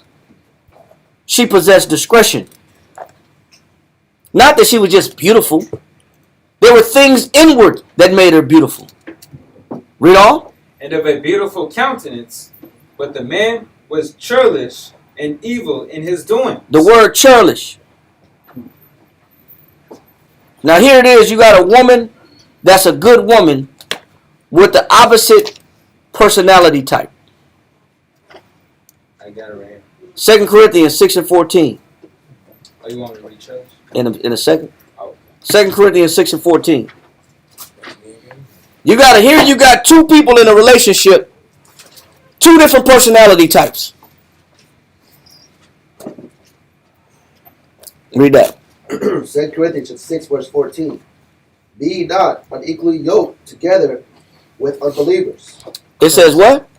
Be ye not unequally yoked together with unbelievers. So is it safe to say that some people, because we're reading this in the Bible, will lock themselves into a relationship with somebody that's completely opposite? Is that bound to happen? Does that happen? It happens all the time. I pull the definition right here of yoked. Mm-hmm. Yoked. It just simply means coupled. Yep. But also, what this verse means. Read it again. It's coupled. I like what you got. Read that again. 2 Corinthians 6, verse 14. Be ye not unequally yoked together with unbelievers. That means to have fellowship with one who is not equal. The Bible is telling you not to be coupled. Yeah, because it says yoked. That's like we can't see yoked. We think egg yolk. It said, but yoked together or coupled together or tied together, like two people are in bondage and they're in a chain gang, because those people are yoked together. It says joined or coupled. It says to have fellowship with one who is not equal. So a lot of times in relationships, you are with somebody that is not equal. Crazy. But the Bible tells you to not be. They don't believe the same things. So how did this happen? How did Nabal and Abigail, who are opposites, come together? Must be the money. Yeah. Yes, sir. Or, go ahead. Well, just on that first assumption, Ecclesiastes 4 and verse 27. Because it will explain one reason why she potentially coupled with this profane and obvious negative guy. Ecclesiasticus chapter 4, That's true. verse 27. Make not thyself an underling to a foolish man. So the Bible says, it's a warning. Don't make yourself an underling to a foolish man. Read. Neither accept the person of the mighty. But why would someone make themselves an underling to a foolish man? Because they're mighty. Yep. They have influence. They have wealth. They got power. They have power, security, or give you a false sense of security. Yeah, because you would think a woman of that type of quality and that type of virtue, how in the hell did she end up with Nabal? Yeah. But it happens. All the time. It happens. These are not equal. Because Nabal was a foolish man. Nabal was churlish. He was rude. The word churlish also means unmanageable. Well, You can't reason with this person. can't reason with him. How did this woman with these virtues get with a man of that caliber? It was for his money, no? It could be. We don't know. That's one. We don't know. It could have been for the stability, the false sense of security. Remember, the fathers married him off. Yeah. So he and you got to have 3,000 shekels. Yeah. You got to have your dowry, bro. He had the dowry. The father was like, "Baby, get your stuff. You're old enough to go." Yeah, baby, get your items together. Pack your room up." It's really a decision by the father. Yeah, the father. She wasn't dating. Abigail wasn't dating. She wasn't dating, bro. So it had to be. He came with the money. He had the dowry. The dad said we could use this. The dad was like, "Listen, he's from the line of Caleb." You know what I'm saying? Yes, sis. You got your hand up. I was just gonna say, a lot of times, like back in those days, and this could be the same thing, where like a guy who has influential wealth can see a girl that's pretty, so she had a pretty countenance. Yep. Like, I want that girl. Yeah, he could choose. You know, he can afford it though. Nabal could afford it. He was a great man. So it said he was a great man. He wasn't lacking on no money. But when you look at his compatibility, when you look at his inward disposition, it was nothing like the woman, like his wife. Wow. Nothing like it. They were contrary to each other. But we're reading about it. You know why we're reading about it? All things are written aforetime for what? I love it. You know why? Because today in this era, somebody's going to get married to somebody that's contrary. That's why we got to read this story. Because this happens. And I'm going to lock myself in with somebody that is opposite of what I'm about. So you got to know how to function. In character. Yep. Yes, sir. I just want to say, Nabal's name actually means foolish. I know. We're going to get there. Okay. We're breaking down Abigail first. Yes, sir. So basically, Abigail's daddy was going to sacrifice her for the money to a devil. It could have been. Not a devil, he said- but just a man with no wisdom. Sacrifice the children to devils. No, that's not. But that's not. That's not it. So who would give their daughter to a devil? If Come on, bro. you don't, It's a weighty matter. But you know what? it's not They don't know God. it's not that extreme unless you're talking about prostitution or something. But what we're talking about is this man had money. He could afford to marry that woman. She was beautiful. When you got that kind of money, you get to pick what you want if you can afford it. So, but we know that they weren't compatible in characteristics. We know they weren't compatible in mind frame and beliefs, in virtues. Nature. Two different personality types, but they're together. But that didn't change her beauty. He didn't change her. His foolishness didn't rub off on her. She kept her integrity. This man was. We'll read. I want to jump ahead. So, let's get back to verse 3. Churlish. He said, but Nabal was what? First Samuel 25, verse 3. It said, but the man was churlish and evil in his doings. Want me to read from the top? Yep. First Samuel chapter 25, verse 3. Now the name of the man was Nabal, and the name of his wife Abigail. And she was a woman of good understanding. So we understood what made her a woman of good understanding. Her chastity, her discretion, her speech, her tact, her ability to be kindness, her gentleness, her ability to be instructed. You can teach this woman. Her moldability, her obedience. All these were virtues Abigail possessed. Read on. And of a beautiful countenance. But the man was churlish. Who had the definition of churlish? That was me. Definition of churlish. Rude. Surely, austere. Rude. This man was rude. Meaning, he didn't give a damn who he was talking to. Sometimes when you got money go to your head. Money. Sometimes people are rude without money. They're broken rude. But money sometimes influences people the wrong way. Rude. What else? Austere. Sullen. Rough in temper. Meaning this man had a bad temper. Total opposite of the woman. I got another definition that says a bear of man. Like a man bear. You know, a bear got rough skin, rough wool, and a rough coat. Like this man is rough all around. A bear of man, harsh, rude, and brutal. Right? Let's get Josephus, book 6, chapter 12, paragraph 6, line 296. It's crazy, bro. Book 6, chapter 12. Book 6, chapter 12, paragraph 6. Con. Hold on one second. It's a bear like man, huh?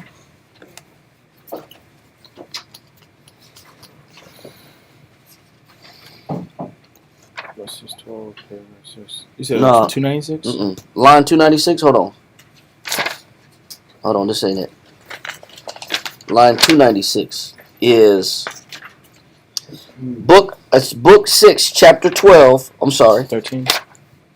Chapter 12 and verse 296. It's page 174. So chapter 13? Is it chapter 13? Yes, it is chapter 13. I'm sorry. Chapter 13, paragraph 6. And line 297 on page 174. Read that. But go straight to the point. No, just read 296. It's all right. 296. Mm-hmm. Okay. These were the instructions he gave, thinking that the favors he granted this man were granted to a good man, and one that deserved to have such care taken of his affairs. Read. This is what I want to get on this point right here. Read. This man was Nabal. When it says this man is Nabal, it says this man was Nabal. So what does Nabal mean? So we know his name. It didn't say this man is Nabal. It said this man was Nabal. So what does it mean when he said this man was Nabal? What does Nabal mean? What else? It says, for that was his name, a harsh man. This man met the characteristics of his quality and his temperament. This man was rude in speech. He was of a rash temper. He was churlish. And one of the definitions, read on, we'll get to it. And of a very wicked life. It said this man was a harsh man and of a very wicked life. Wow. When you read about Nabal, Nabal liked to party. Nabal was a drinker. He used to like to get thrown. He could afford it. He used to get wasted. He partied hard because he could afford it. He would blow his life away just on partying. His liver's hurt. Yeah, his liver. You know, we'll read on in the story. I don't want to jump ahead too much. But Nabal liked to party. He liked to have a good time. And here he is with a woman that's completely opposite of him. It's like this guy liked the nightlife. He liked to hang out all night.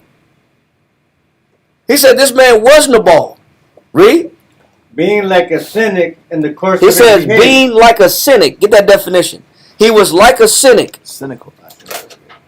Just having the qualities of a surly dog. It says having the qualities of a dog. This man was an animal, man. This man was a beast. That word cynic means canine. That's what bear means. It means dog-like. Dog. Yeah, they both got canines. They're both animals, man. So read on. He said this being like a cynic in the course of what? Of his behavior. This man's behavior was like a dog, man. A dog is impulsive. He'll eat anything. Even if it makes him sick, he'll eat it. He don't care. He's about the feeling. He's about satisfying the impulse. Read.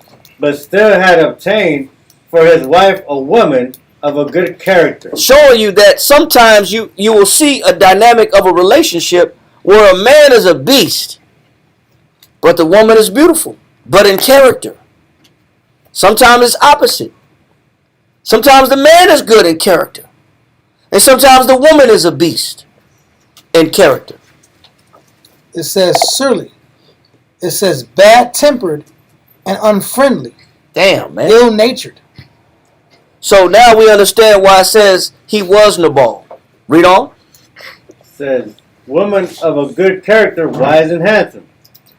To this Nabal, therefore, David sent 10 men of his attendants at the time when he sheared his sheep, and by them saluted him. All right, so stop right there because we want to read that in the Bible. Let's go back to 1 Samuel chapter 25 and pick up on verse 4. 1 Samuel chapter 25 verse 4.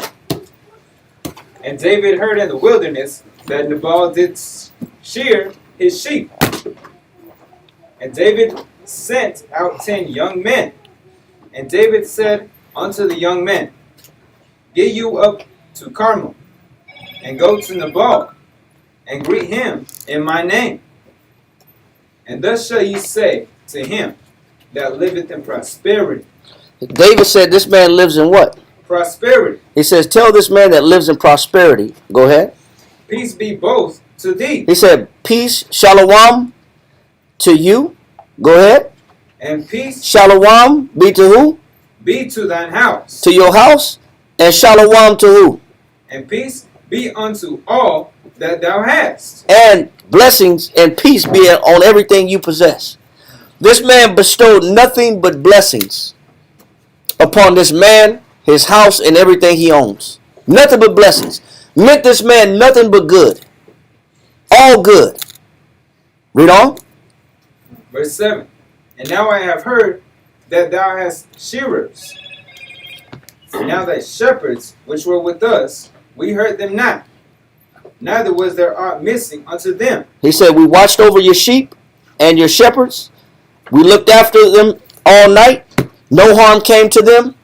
Not one single sheep was missing. Read. All the while they were in Carmel. Verse 8. Ask the young men, and they will show thee Wherefore, let the young man find favor in thine eyes. For we come in a good day. Give, I pray thee, whatsoever cometh to thine hand, unto thy servants, and to thy son David. And when David's young men came, they spake to Nabal according to all those words in the name of David, and ceased. And Nabal answered David's servants and said, Who is David? So Nabal came back and said, what? Who is David? Now keep in mind, everybody knows that David killed who? Goliath. That was a heroic feat that made David famous. Yeah. And pulled him up in the ranks next to Saul. Everybody knew who he was. That made David a household name. But what this man said was what? Who is David? I don't know that guy, man. I don't know who that man is, man. David who? David Shmawiyad. I don't know who that guy is, man. But he knew who he was. But he refused to recognize him because he was rude. He had no respect. Read on. And who is the son of Jesse? That's how you know he knew who he was. Disrespected him. He disrespected his daddy too. I don't know no David. I don't know no Jesse. Read. There be many servants nowadays that break away every man from his master. He says. He said there's many servants nowadays that break away from what? From his master. Now, is he talking about Saul? No, he's talking about. He is talking about Saul. He's talking about Saul because he's on whose side? Saul's side. He's on Saul's side. So he talking cash money right now. Yeah. Now, when you read this, a rebel. when you read this in the Ungers, read on. Verse 11. Shall I then take my bread and my water and my flesh that I have killed for my shearers, and give it unto men whom I know not whence they be? Now, when you read this in the Ungers, it says that in order to justify his covetousness, his greediness, he set down David as a worthless vagrant. This is how he justified his covetousness or his greediness. This is how he justified not wanting to give David nothing. He said this man is a worthless vagrant. What is a vagrant? He called David a worthless vagrant. He said a vagabond, Like a drunk. like a Oh wow! like a drunk, but like a bum. Wow. What you got on the definition?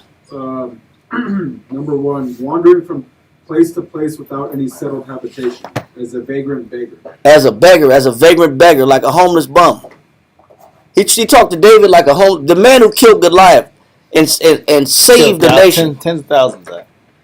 Just talked to him like he was a wandering bum on the corner. War hero.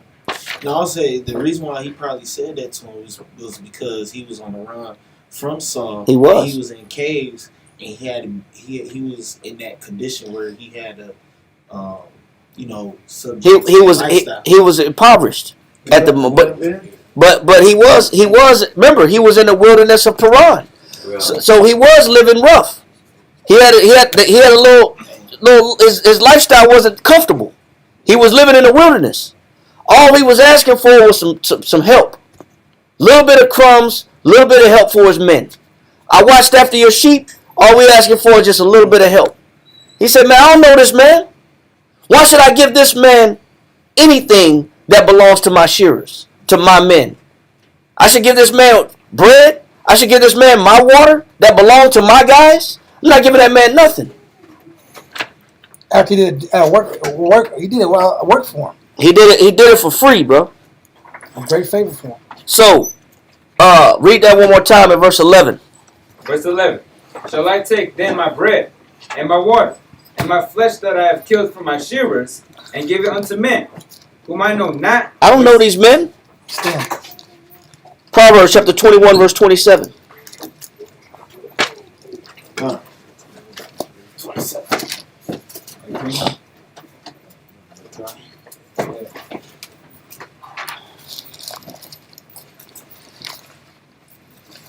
Proverbs chapter 21, verse 27, right? Read that.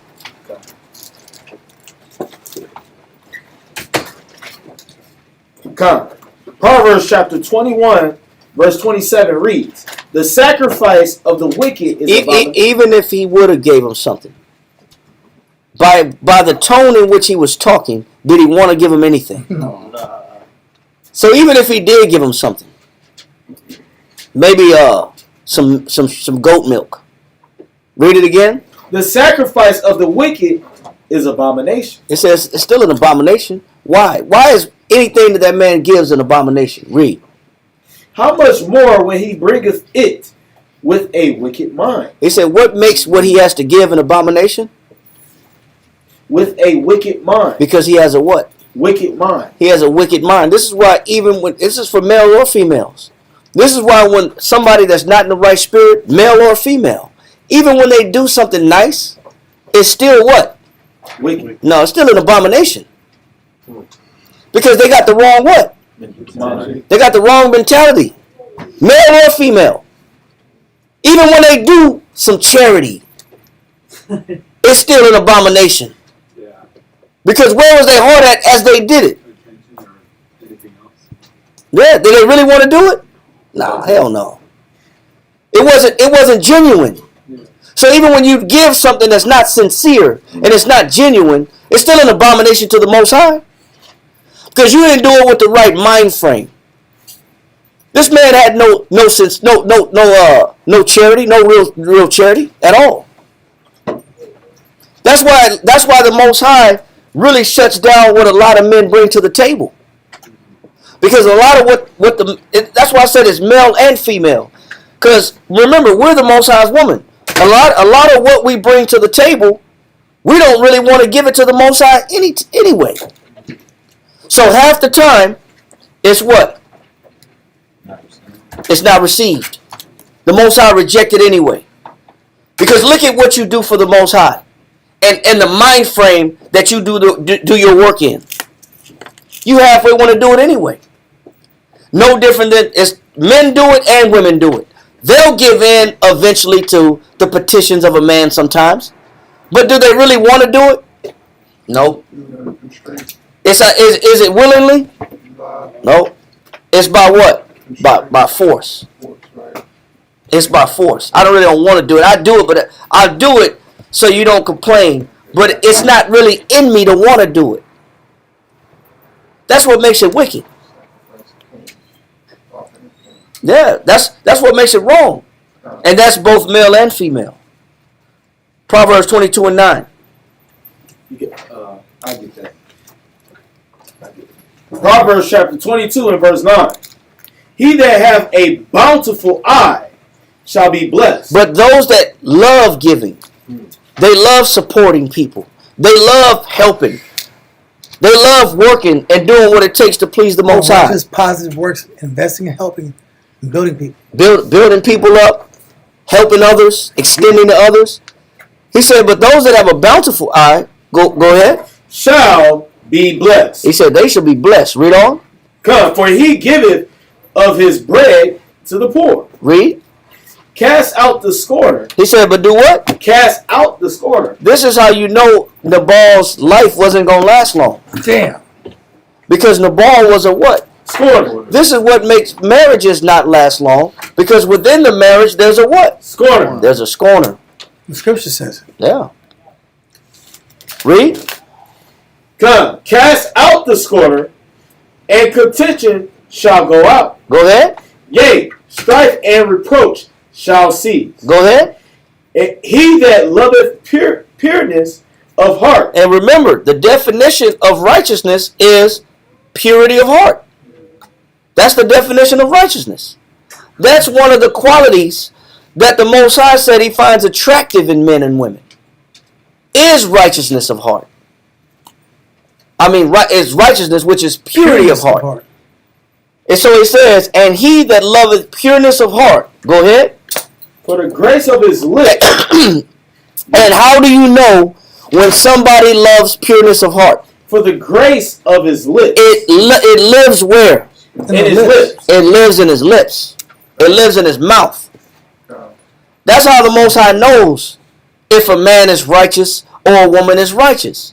It resides in her speech. How do you know Nabal is a fool? It lives where? In his lips. It lives in his mouth. How do you know Abigail was of a good understanding? It resides where? In her mouth. How do you know a good wife? It resides where? In her mouth. It's all in her speech. Because out of the mouth comes the abundance of the what? The heart speaketh. So she's only talking what's inside of her. It's coming from what's inside of her. It's not what goes in a man that defile a man, but it's what cometh out of a man that defile a man. It says, for out of the heart proceeded what? Evil thoughts. So she's only speaking with what's already nasty about her on the inside. It's bound to come out on the outside, just like Nabal. This is a nasty man, so it should be noted that he's going to say some nasty things. Because that's what's in him. But the Most High said what? In verse 11.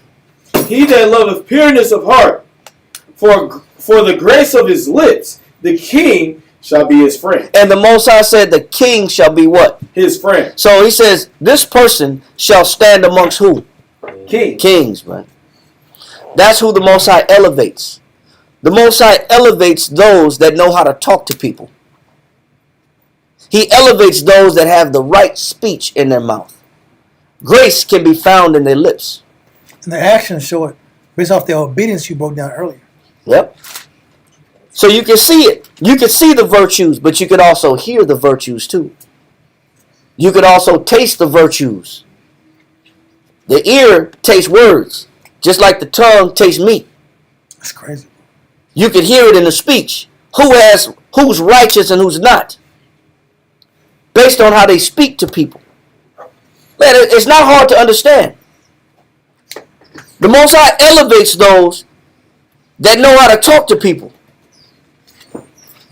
That's how you know Nabal's days are numbered. Read. Come. The eyes of the Lord preserve knowledge, and he overthroweth the words of the transgressor. And he overthroweth the what? Words of the transgressor. So who is the Most High against? The transgressor. But against their what? Their words. Their speech, man. Speech. So when you read about the story of Abigail and Nabal, there's a lot to it, man. What made Nabal who he was is that he don't know how to talk to people. What made Abigail special is what she understood on how to talk to people. Her discretion. Her ability to pacify wrath. If you don't see this, and you still don't make any changes on who you look for as a partner or a mate, you got a problem. Or if you don't analyze yourself within a relationship, you got a problem. If you don't recognize what is qualified as a virtuous, comely, attractive soul to the Most High, you got a problem. This is not hard to understand. I'll pause real quick. God. When your point is accentuating the same point you had put out. Jude 1 and 15. Just accentuating the association of being ungodly in that speech pattern. Jude 1:15? Jude 1 and 15. Chapter 1, verse 15. Jude 15 or 1:15. Whatever you're right. Let's go. To execute judgment upon all. To execute judgment upon all. The Most High executes judgment upon all. Read. It says, and to convince all that are ungodly, among them of all their ungodly deeds. He's going to show everybody that's ungodly that our actions are ungodly. What makes a man ungodly is his actions. Mm-hmm. Read. Which they have ungodly committed. And not future actions, past records, past events. Read. And of all their hard speeches. No, they're what? Hard speeches. They're hard speeches. It's completely the opposite of that kindness. That kindness. That gentleness. That comfort in her tongue. Nabal stands out as one that is rude, disrespectful in his speech. That's what made him churlish, man. That's what made him rough. You don't know how to talk to people. You don't know how to give no kindness to anybody. You can choose what to say and what's appropriate, what's tactful and what's inappropriate. If you think about it enough, if you care enough, you can choose your words wisely. You can pick some words that you know that you can spit on a fire and put it out, or you can blow on it and make a flame. You have the power. It says the power of both of these lie in your mouth. You can do both of those. We know how to calm a situation down and make peace at home, or we know how to make home a hell house. Yeah. We know how to do that based on what's in us. And this is what makes Nabal who he is. And so a lot of times, like I said, the beauty ain't just the woman. In this case it is. And the man is the beast. But that's not always the case. Sometimes it's the other way around. Sometimes the man is the beauty, but the woman's the beast. It goes both ways. Ecclesiastes 29:10.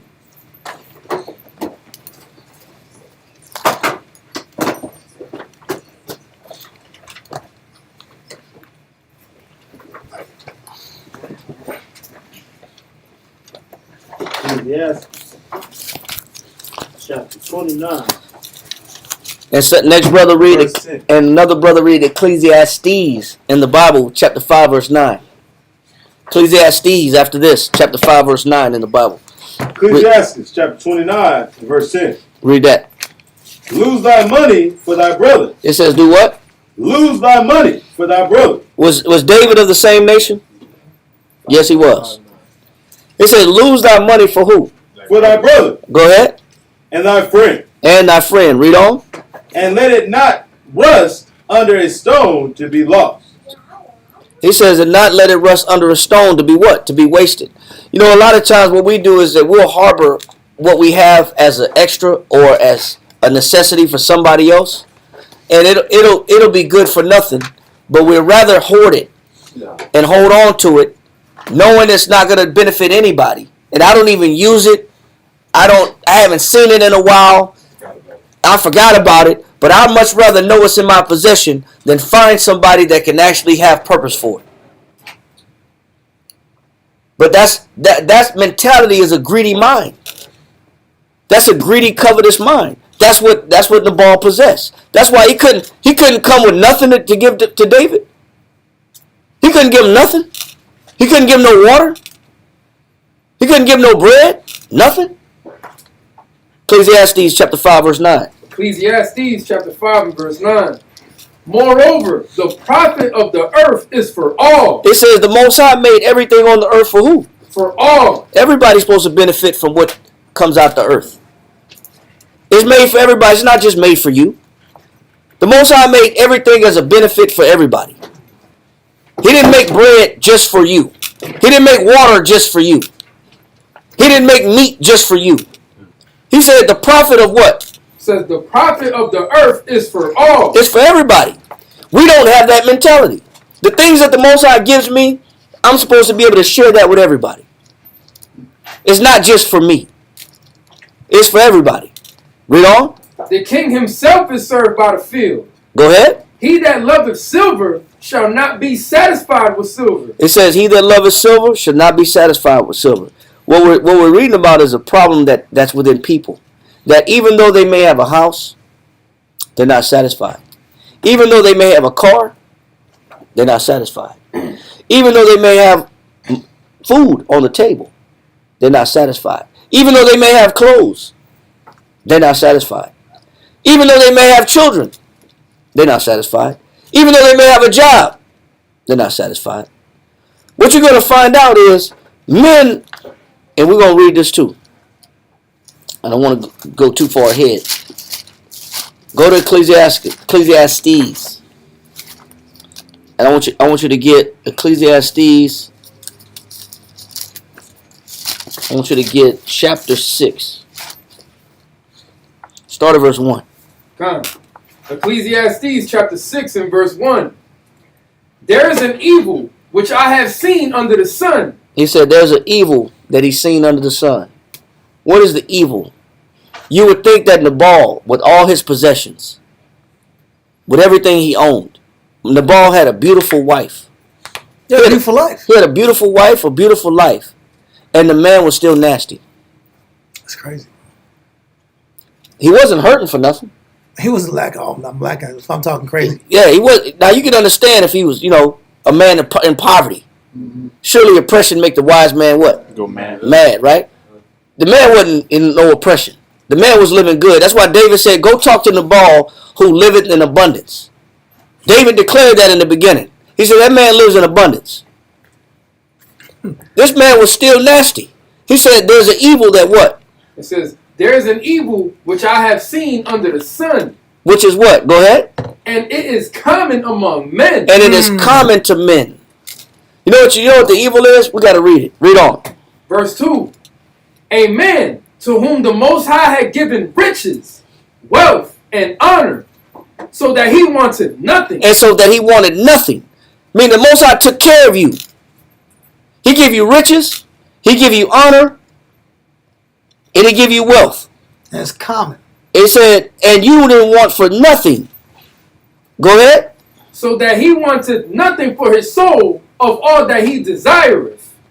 Yet the Most High giveth him not power to eat thereof. But a stranger eateth it. It says, but a stranger eateth it. You know why? Because he don't have no what? What is the evil that he says that he's seen under the sun that's common to men? What's the evil? Selfishness. Close. Close. No care. No, no. Not evil outlook. No care. No, not a speech. Isn't it humility? Nope, not humility. Not contentment. Not no meekness. You know the evil. Appreciation. Close. Close. Appreciation shows what? Gratitude. Thankful. Thankfulness. Gratitude is a form of what? Contentment. Weakness. It's joy, man. No matter what the Most High does for us, the evil that exists on the earth that's common to man, the Most High take care of all your needs, and you still ain't happy. Damn. Which shows you're unthankful. Which shows you ingratitude. Which shows you don't see no good. The Most High take care of your food. He take care of your shelter. You got a crib. You got a bed to lay in. You got everything that you need to function. But you're still not happy.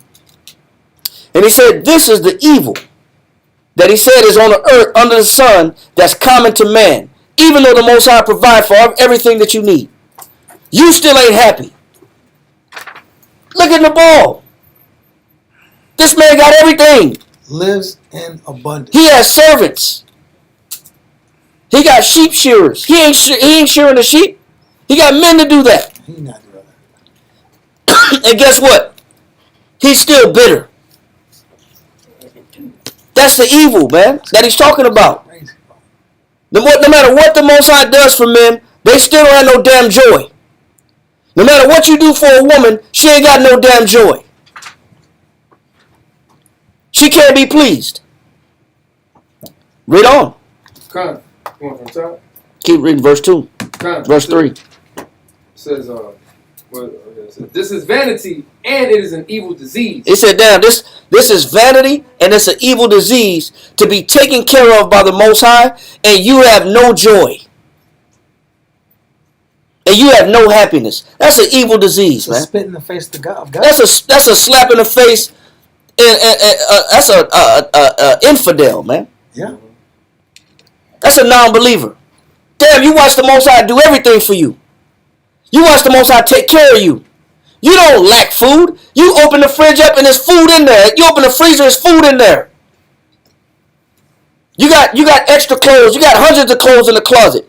You got a selection of shoes to choose from. You can even match your different outfits with different handbags and wallets. You got leathers, you got hats, you got coordinating outfits, you got all this, and you still not happy. And you still don't find no joy. And you still find something to be angry about. And you still treat people like crap. He said, man, that's an evil disease. Read on. Verse 3. If a man beget 100 children and live many years, so that the days of his years be many, and his soul be not filled with good. And he's still not content. That's why y'all were correct when y'all were saying contentment. This man could have 100 kids, and he's still not what? Happy. He's still not damn happy. Damn, you could have a tribe, bro. 100 kids is a tribe. That's more than a school bus. That's 2 school buses, bro. All of them got your name. Of his blood. Yeah. Jimmy, John, Jerry, man, what's your name?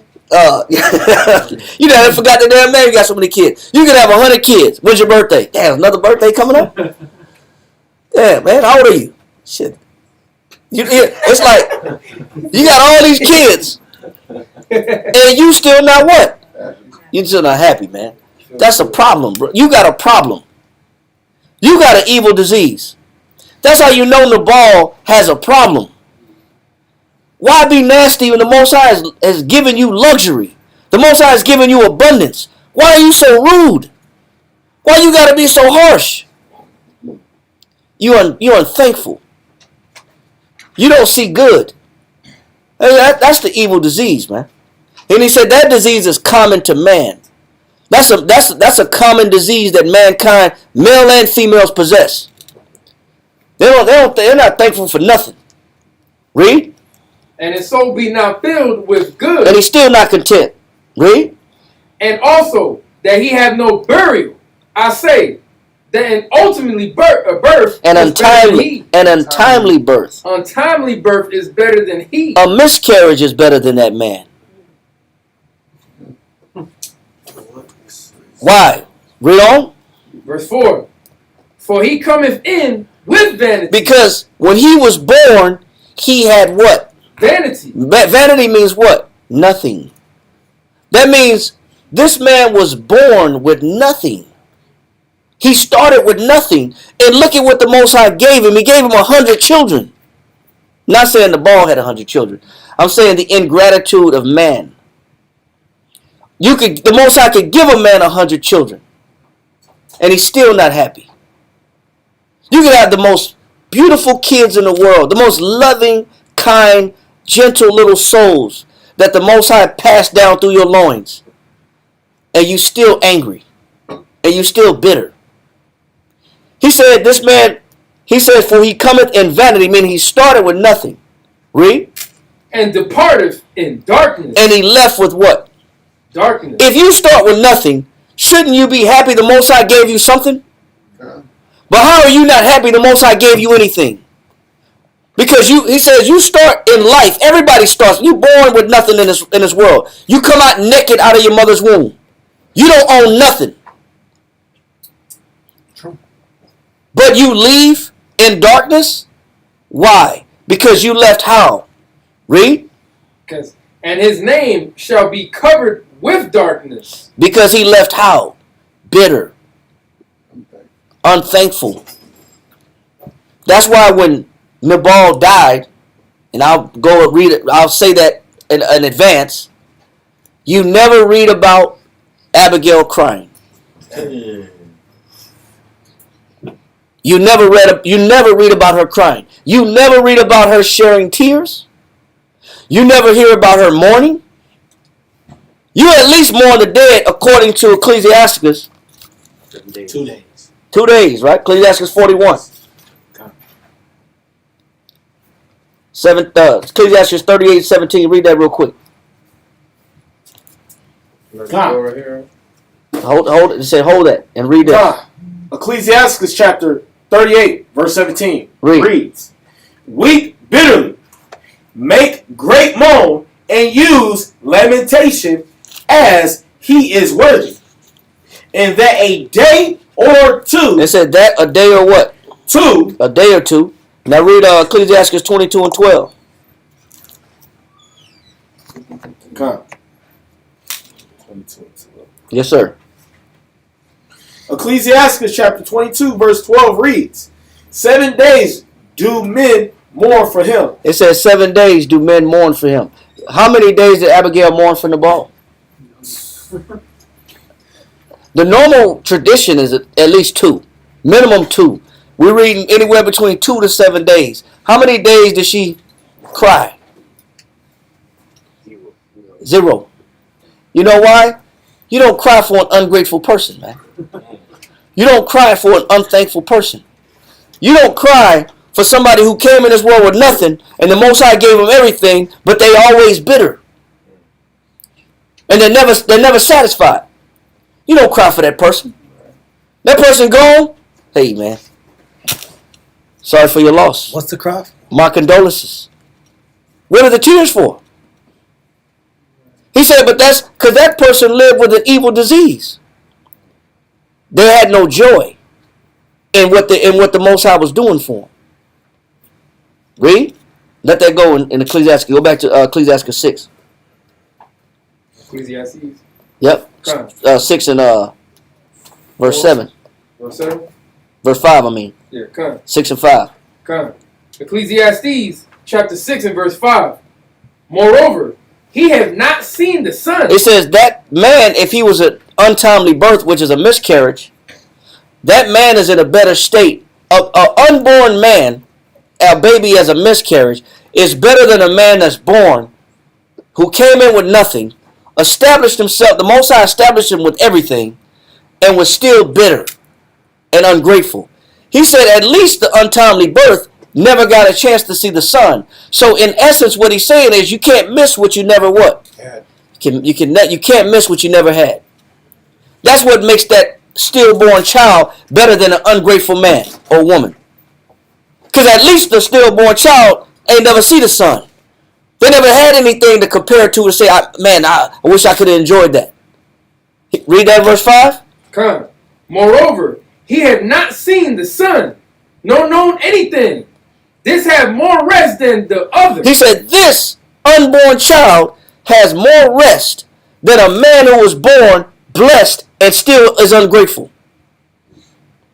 Still rude, still disrespectful, and still don't walk with no joy. You ain't got no damn joy? Are you serious? You can't count the multitude of blessings the Most High has provided you? An unborn baby is better than you. Because all you do is complain. All you do is see the negative. You can't see no good? He said that's an ill disease, man. That's an evil disease. It is common amongst men. That means you got to beware that you don't possess that spirit. Read. Because that disease is like an infection, bro. God. And it spreads to the people. Because people that are diseased like that and joyless, they try to infect other people and offend other people to keep that spirit going, because they're to perpetuate that spirit because they're unhappy. Yep.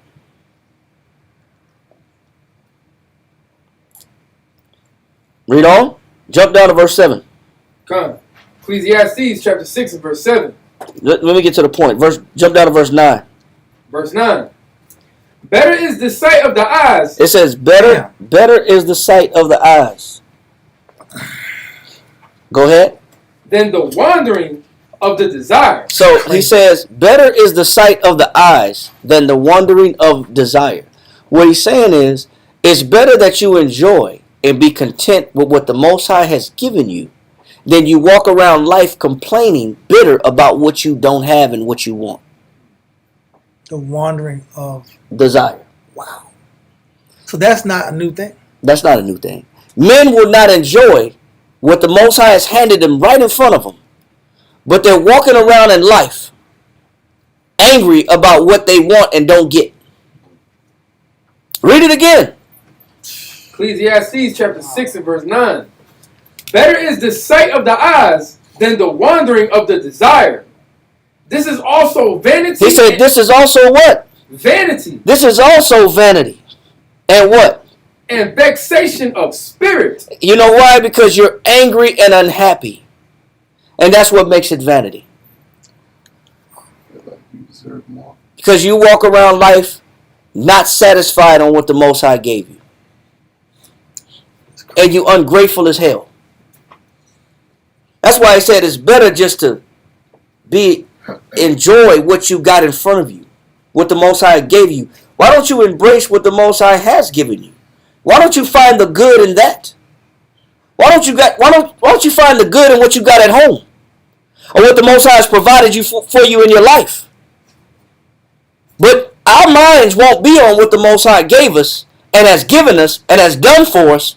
Our eyes are on what? What I want that I can't have. And because I can't have it, I'm angry, I'm bitter, and I'm never going to be happy until I get what I want. That's why I say, man, you tripping. Then you're going to live life always unhappy, always bitter, and that untimely unborn baby was better than you. Because can't nobody make you happy at that point. You'll never see the good and the positive in the Most High. You'll never see what the Most High has done for you. You never count your blessings. Yes, sir. They never had children together, did they? Nope. And it's probably a good thing they didn't have no kids together.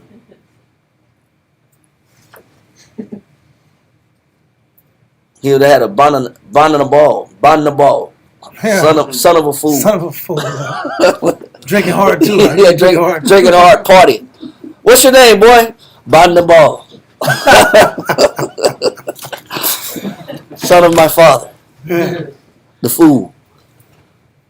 So what he's saying is, if you understand what he's saying is that some people are nasty because they're nasty, they're ugly with no joy. Because they just can't see the good that the Most High has done for them. That's the real disease. And that's the real disease. Not but I don't got something. Well, I don't got not the disease. It's what I have is not the problem. That's not the disease. It's what I want that I can't have. That's the disease. And that's what keeps men ungrateful. That's what keeps men unthankful. That's why men aren't happy. This is why they can't find joy in serving the Lord. This is why they can't find joy at home. This is why they can't find joy with partners. Because no matter what you do, what? It's never good enough. It's never enough. You can mean them the most good. How much good did Abigail mean to Nabal? And this man still was a butthead. He was great amongst men in abundance, in wealth, in possessions. And he was still a butthead. This man was greedy. This man was covetous. And when you're greedy and you're covetous, you're never satisfied and you can never see the good in what the Most High gives you. So it wasn't, even when he had the wealth he had wasn't enough for him. It wasn't enough. There's something that they have a lot and it's not enough. Yep. They're not rich like this person. They don't got what that person got. They don't have that figure. They don't have that car. That situation. Yep. I'm glad the Most High put that ball character in the scriptures anyway. That's a seeing it more closely now versus just, oh man, this guy was a fool. Seeing his qualities and his mind frame, we can see what the beast is. We watched that Disney show. We just saw he was a beast because he had a lot of hair on him. He was woolly and he had a little coat on. A nice little house, a nice little house and dancing cups. But we didn't see the spirit. In the spirit, he was that. Someone say he was that bear, that dog-like character. Yep. So let's go back to Nabal, and we're gonna end it with that because the class is gonna take a turn, and so we don't want to start that and then not have enough time to finish that. So we're gonna go back to. So there's gonna be a Beauty and the Beast part 2. So let's go back and read 1 Samuel chapter 25 and finish that in verse 11 and 12. This is crazy, bro. 1 Samuel chapter 25 verse 11. Shall I then take my bread and my water and my flesh that I have killed for my shears and give it unto men who I know not whence they be? So David's young men turned their way and went again and came and told him all those things. So now we're going to cut it right there because it's going to take a turn. So he did David's report up. Yeah. So it's about to King get, of the report. yes. So you got to Yeah, imagine tune Davis in. like this. Yeah. Yeah. It just freezes like Yeah. Like, you expecting some food. Where's the food at? Yeah.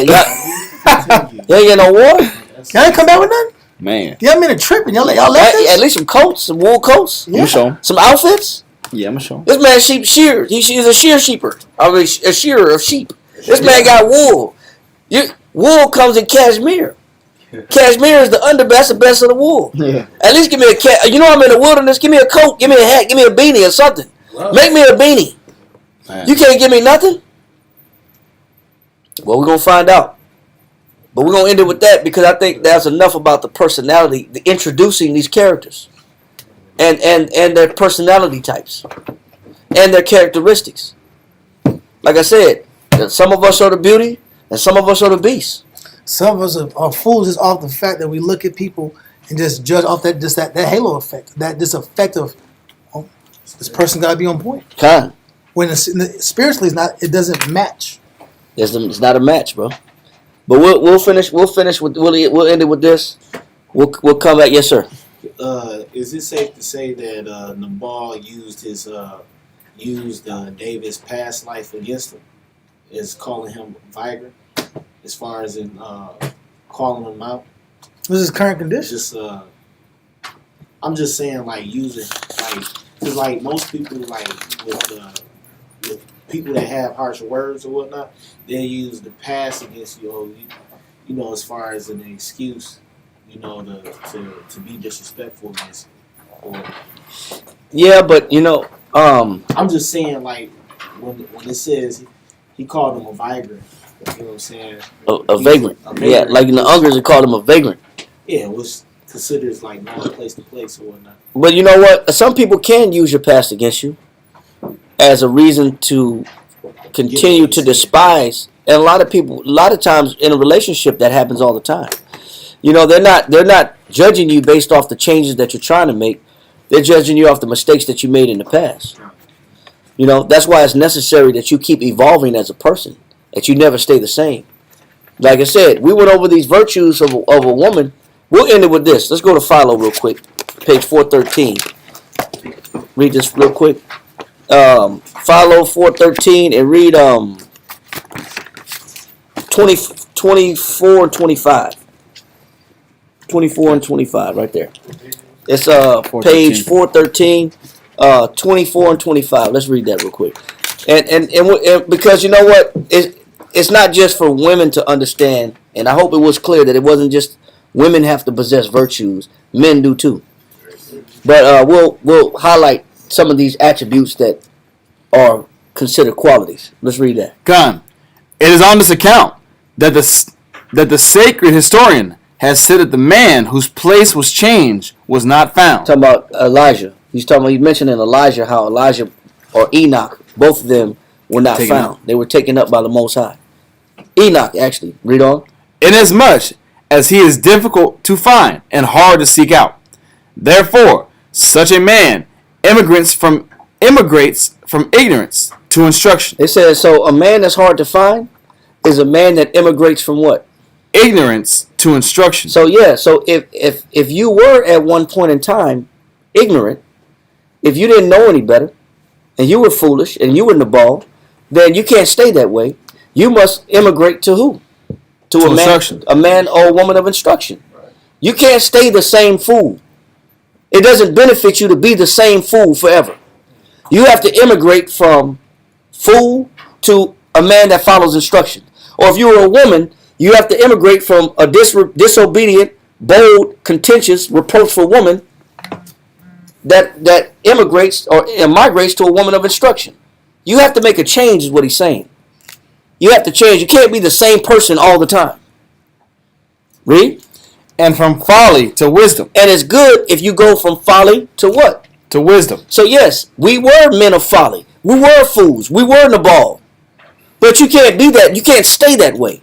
You have to evolve. From folly to what? To wisdom. Read. And from cowardice to courage. And if you was a man of coward, you were a coward and a quitter, and you quit everything you touch, then you got to develop some stones. And at some time in your life, you can't just be a quitter. You got to face adversity. You have to evolve. Read. And from impiety, And from impiety, which is irreverence, lack of respect of the Most High, lack of obedience.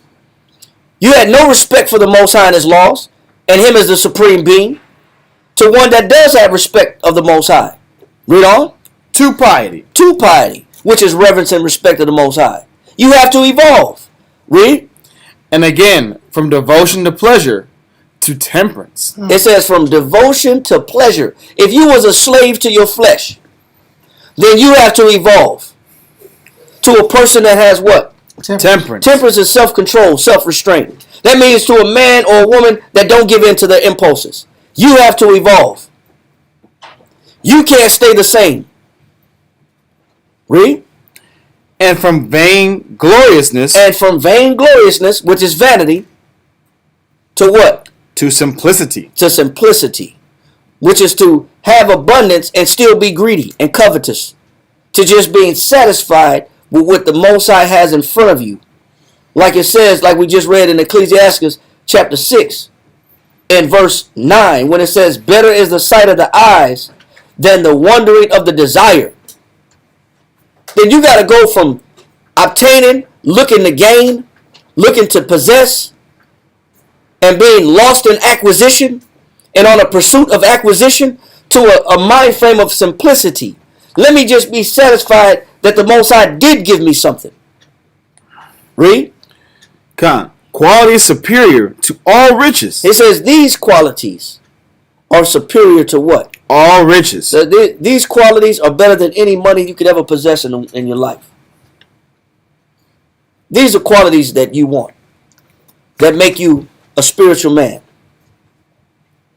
Read on. And more valuable as a possession than any royal or imperial power. So, and this is what's considered of value for a man and a woman. A person that has these qualities. Now you're cooking. Now you're going somewhere in the Most High's eyes. It's not about what you possess. It's not about what you have. It's not about what you don't have. It's not about what you want. It's about the changes you make. It's about your evolution. Read. 25. For if one may speak the plain truth, that wealth which is not blind, but which is clear-sighted, is the abundance of virtues. It says real wealth is the abundance of what? Virtues. Oh, virtue. Real value is a man that has what? Virtues. Real value is a woman that has what? Virtues. He said, if you want the honest truth, an abundance of virtues. Is somebody that has an abundance of virtues. That's somebody that has real value. They have piety. They have respect to the Most High. They have fortitude. They have obedience. They have righteousness. They have long suffering. They have temperance. They have self-control. They understand justice. They understand meekness. They understand patience. If they don't have what they want, they just wait. They know how to wait and still be positive while waiting. Read. Which we must at once conclude to be the genuine and legitimate predominance of good in comparison of all other bastard and falsely named powers. He says all these other, anything else that you pursue other than these virtues, he says you're pursuing bastard and what else? Falsely named powers. He said these ain't no real power. Having money is not real power. Having a good job is not real power. Having a big house is not real power. Having the car you want is not real power. Having virtue is real power. Finish that in 25. And to be the just and lawful superior of them all. That's it, man. That's what it. That's the course that we should all be on. And we'll continue this topic next Wednesday. Any questions? It's in Philo page 413, 25, 24, and 25. Shalom. That's not the Josephus, right? No, this is Philo Judaeus was a Jew living in Alexandria who wrote. He was a Jew who lived in Alexandria, who was of elite authority and one of the leaders of the people. He was actually an astute learner of the law, and a student of the scriptures, and a philosopher during the Greek era around the time of Paul and Christ. Yes, sir. How do you spell pacify? I hear can I pacify wrath? Pacify. Pacify. That's one thing that Abigail knew how to do. She knew how to pacify wrath in her tongue. Because that's what the Most High is monitoring. That's how the Most High identifies righteousness, is in your speech. Josephus, please. All right? Hey, what? Can you don't? Any other questions? The water for watching online. And we'll see you again on Friday. All right? Shalom. Thanks, sir.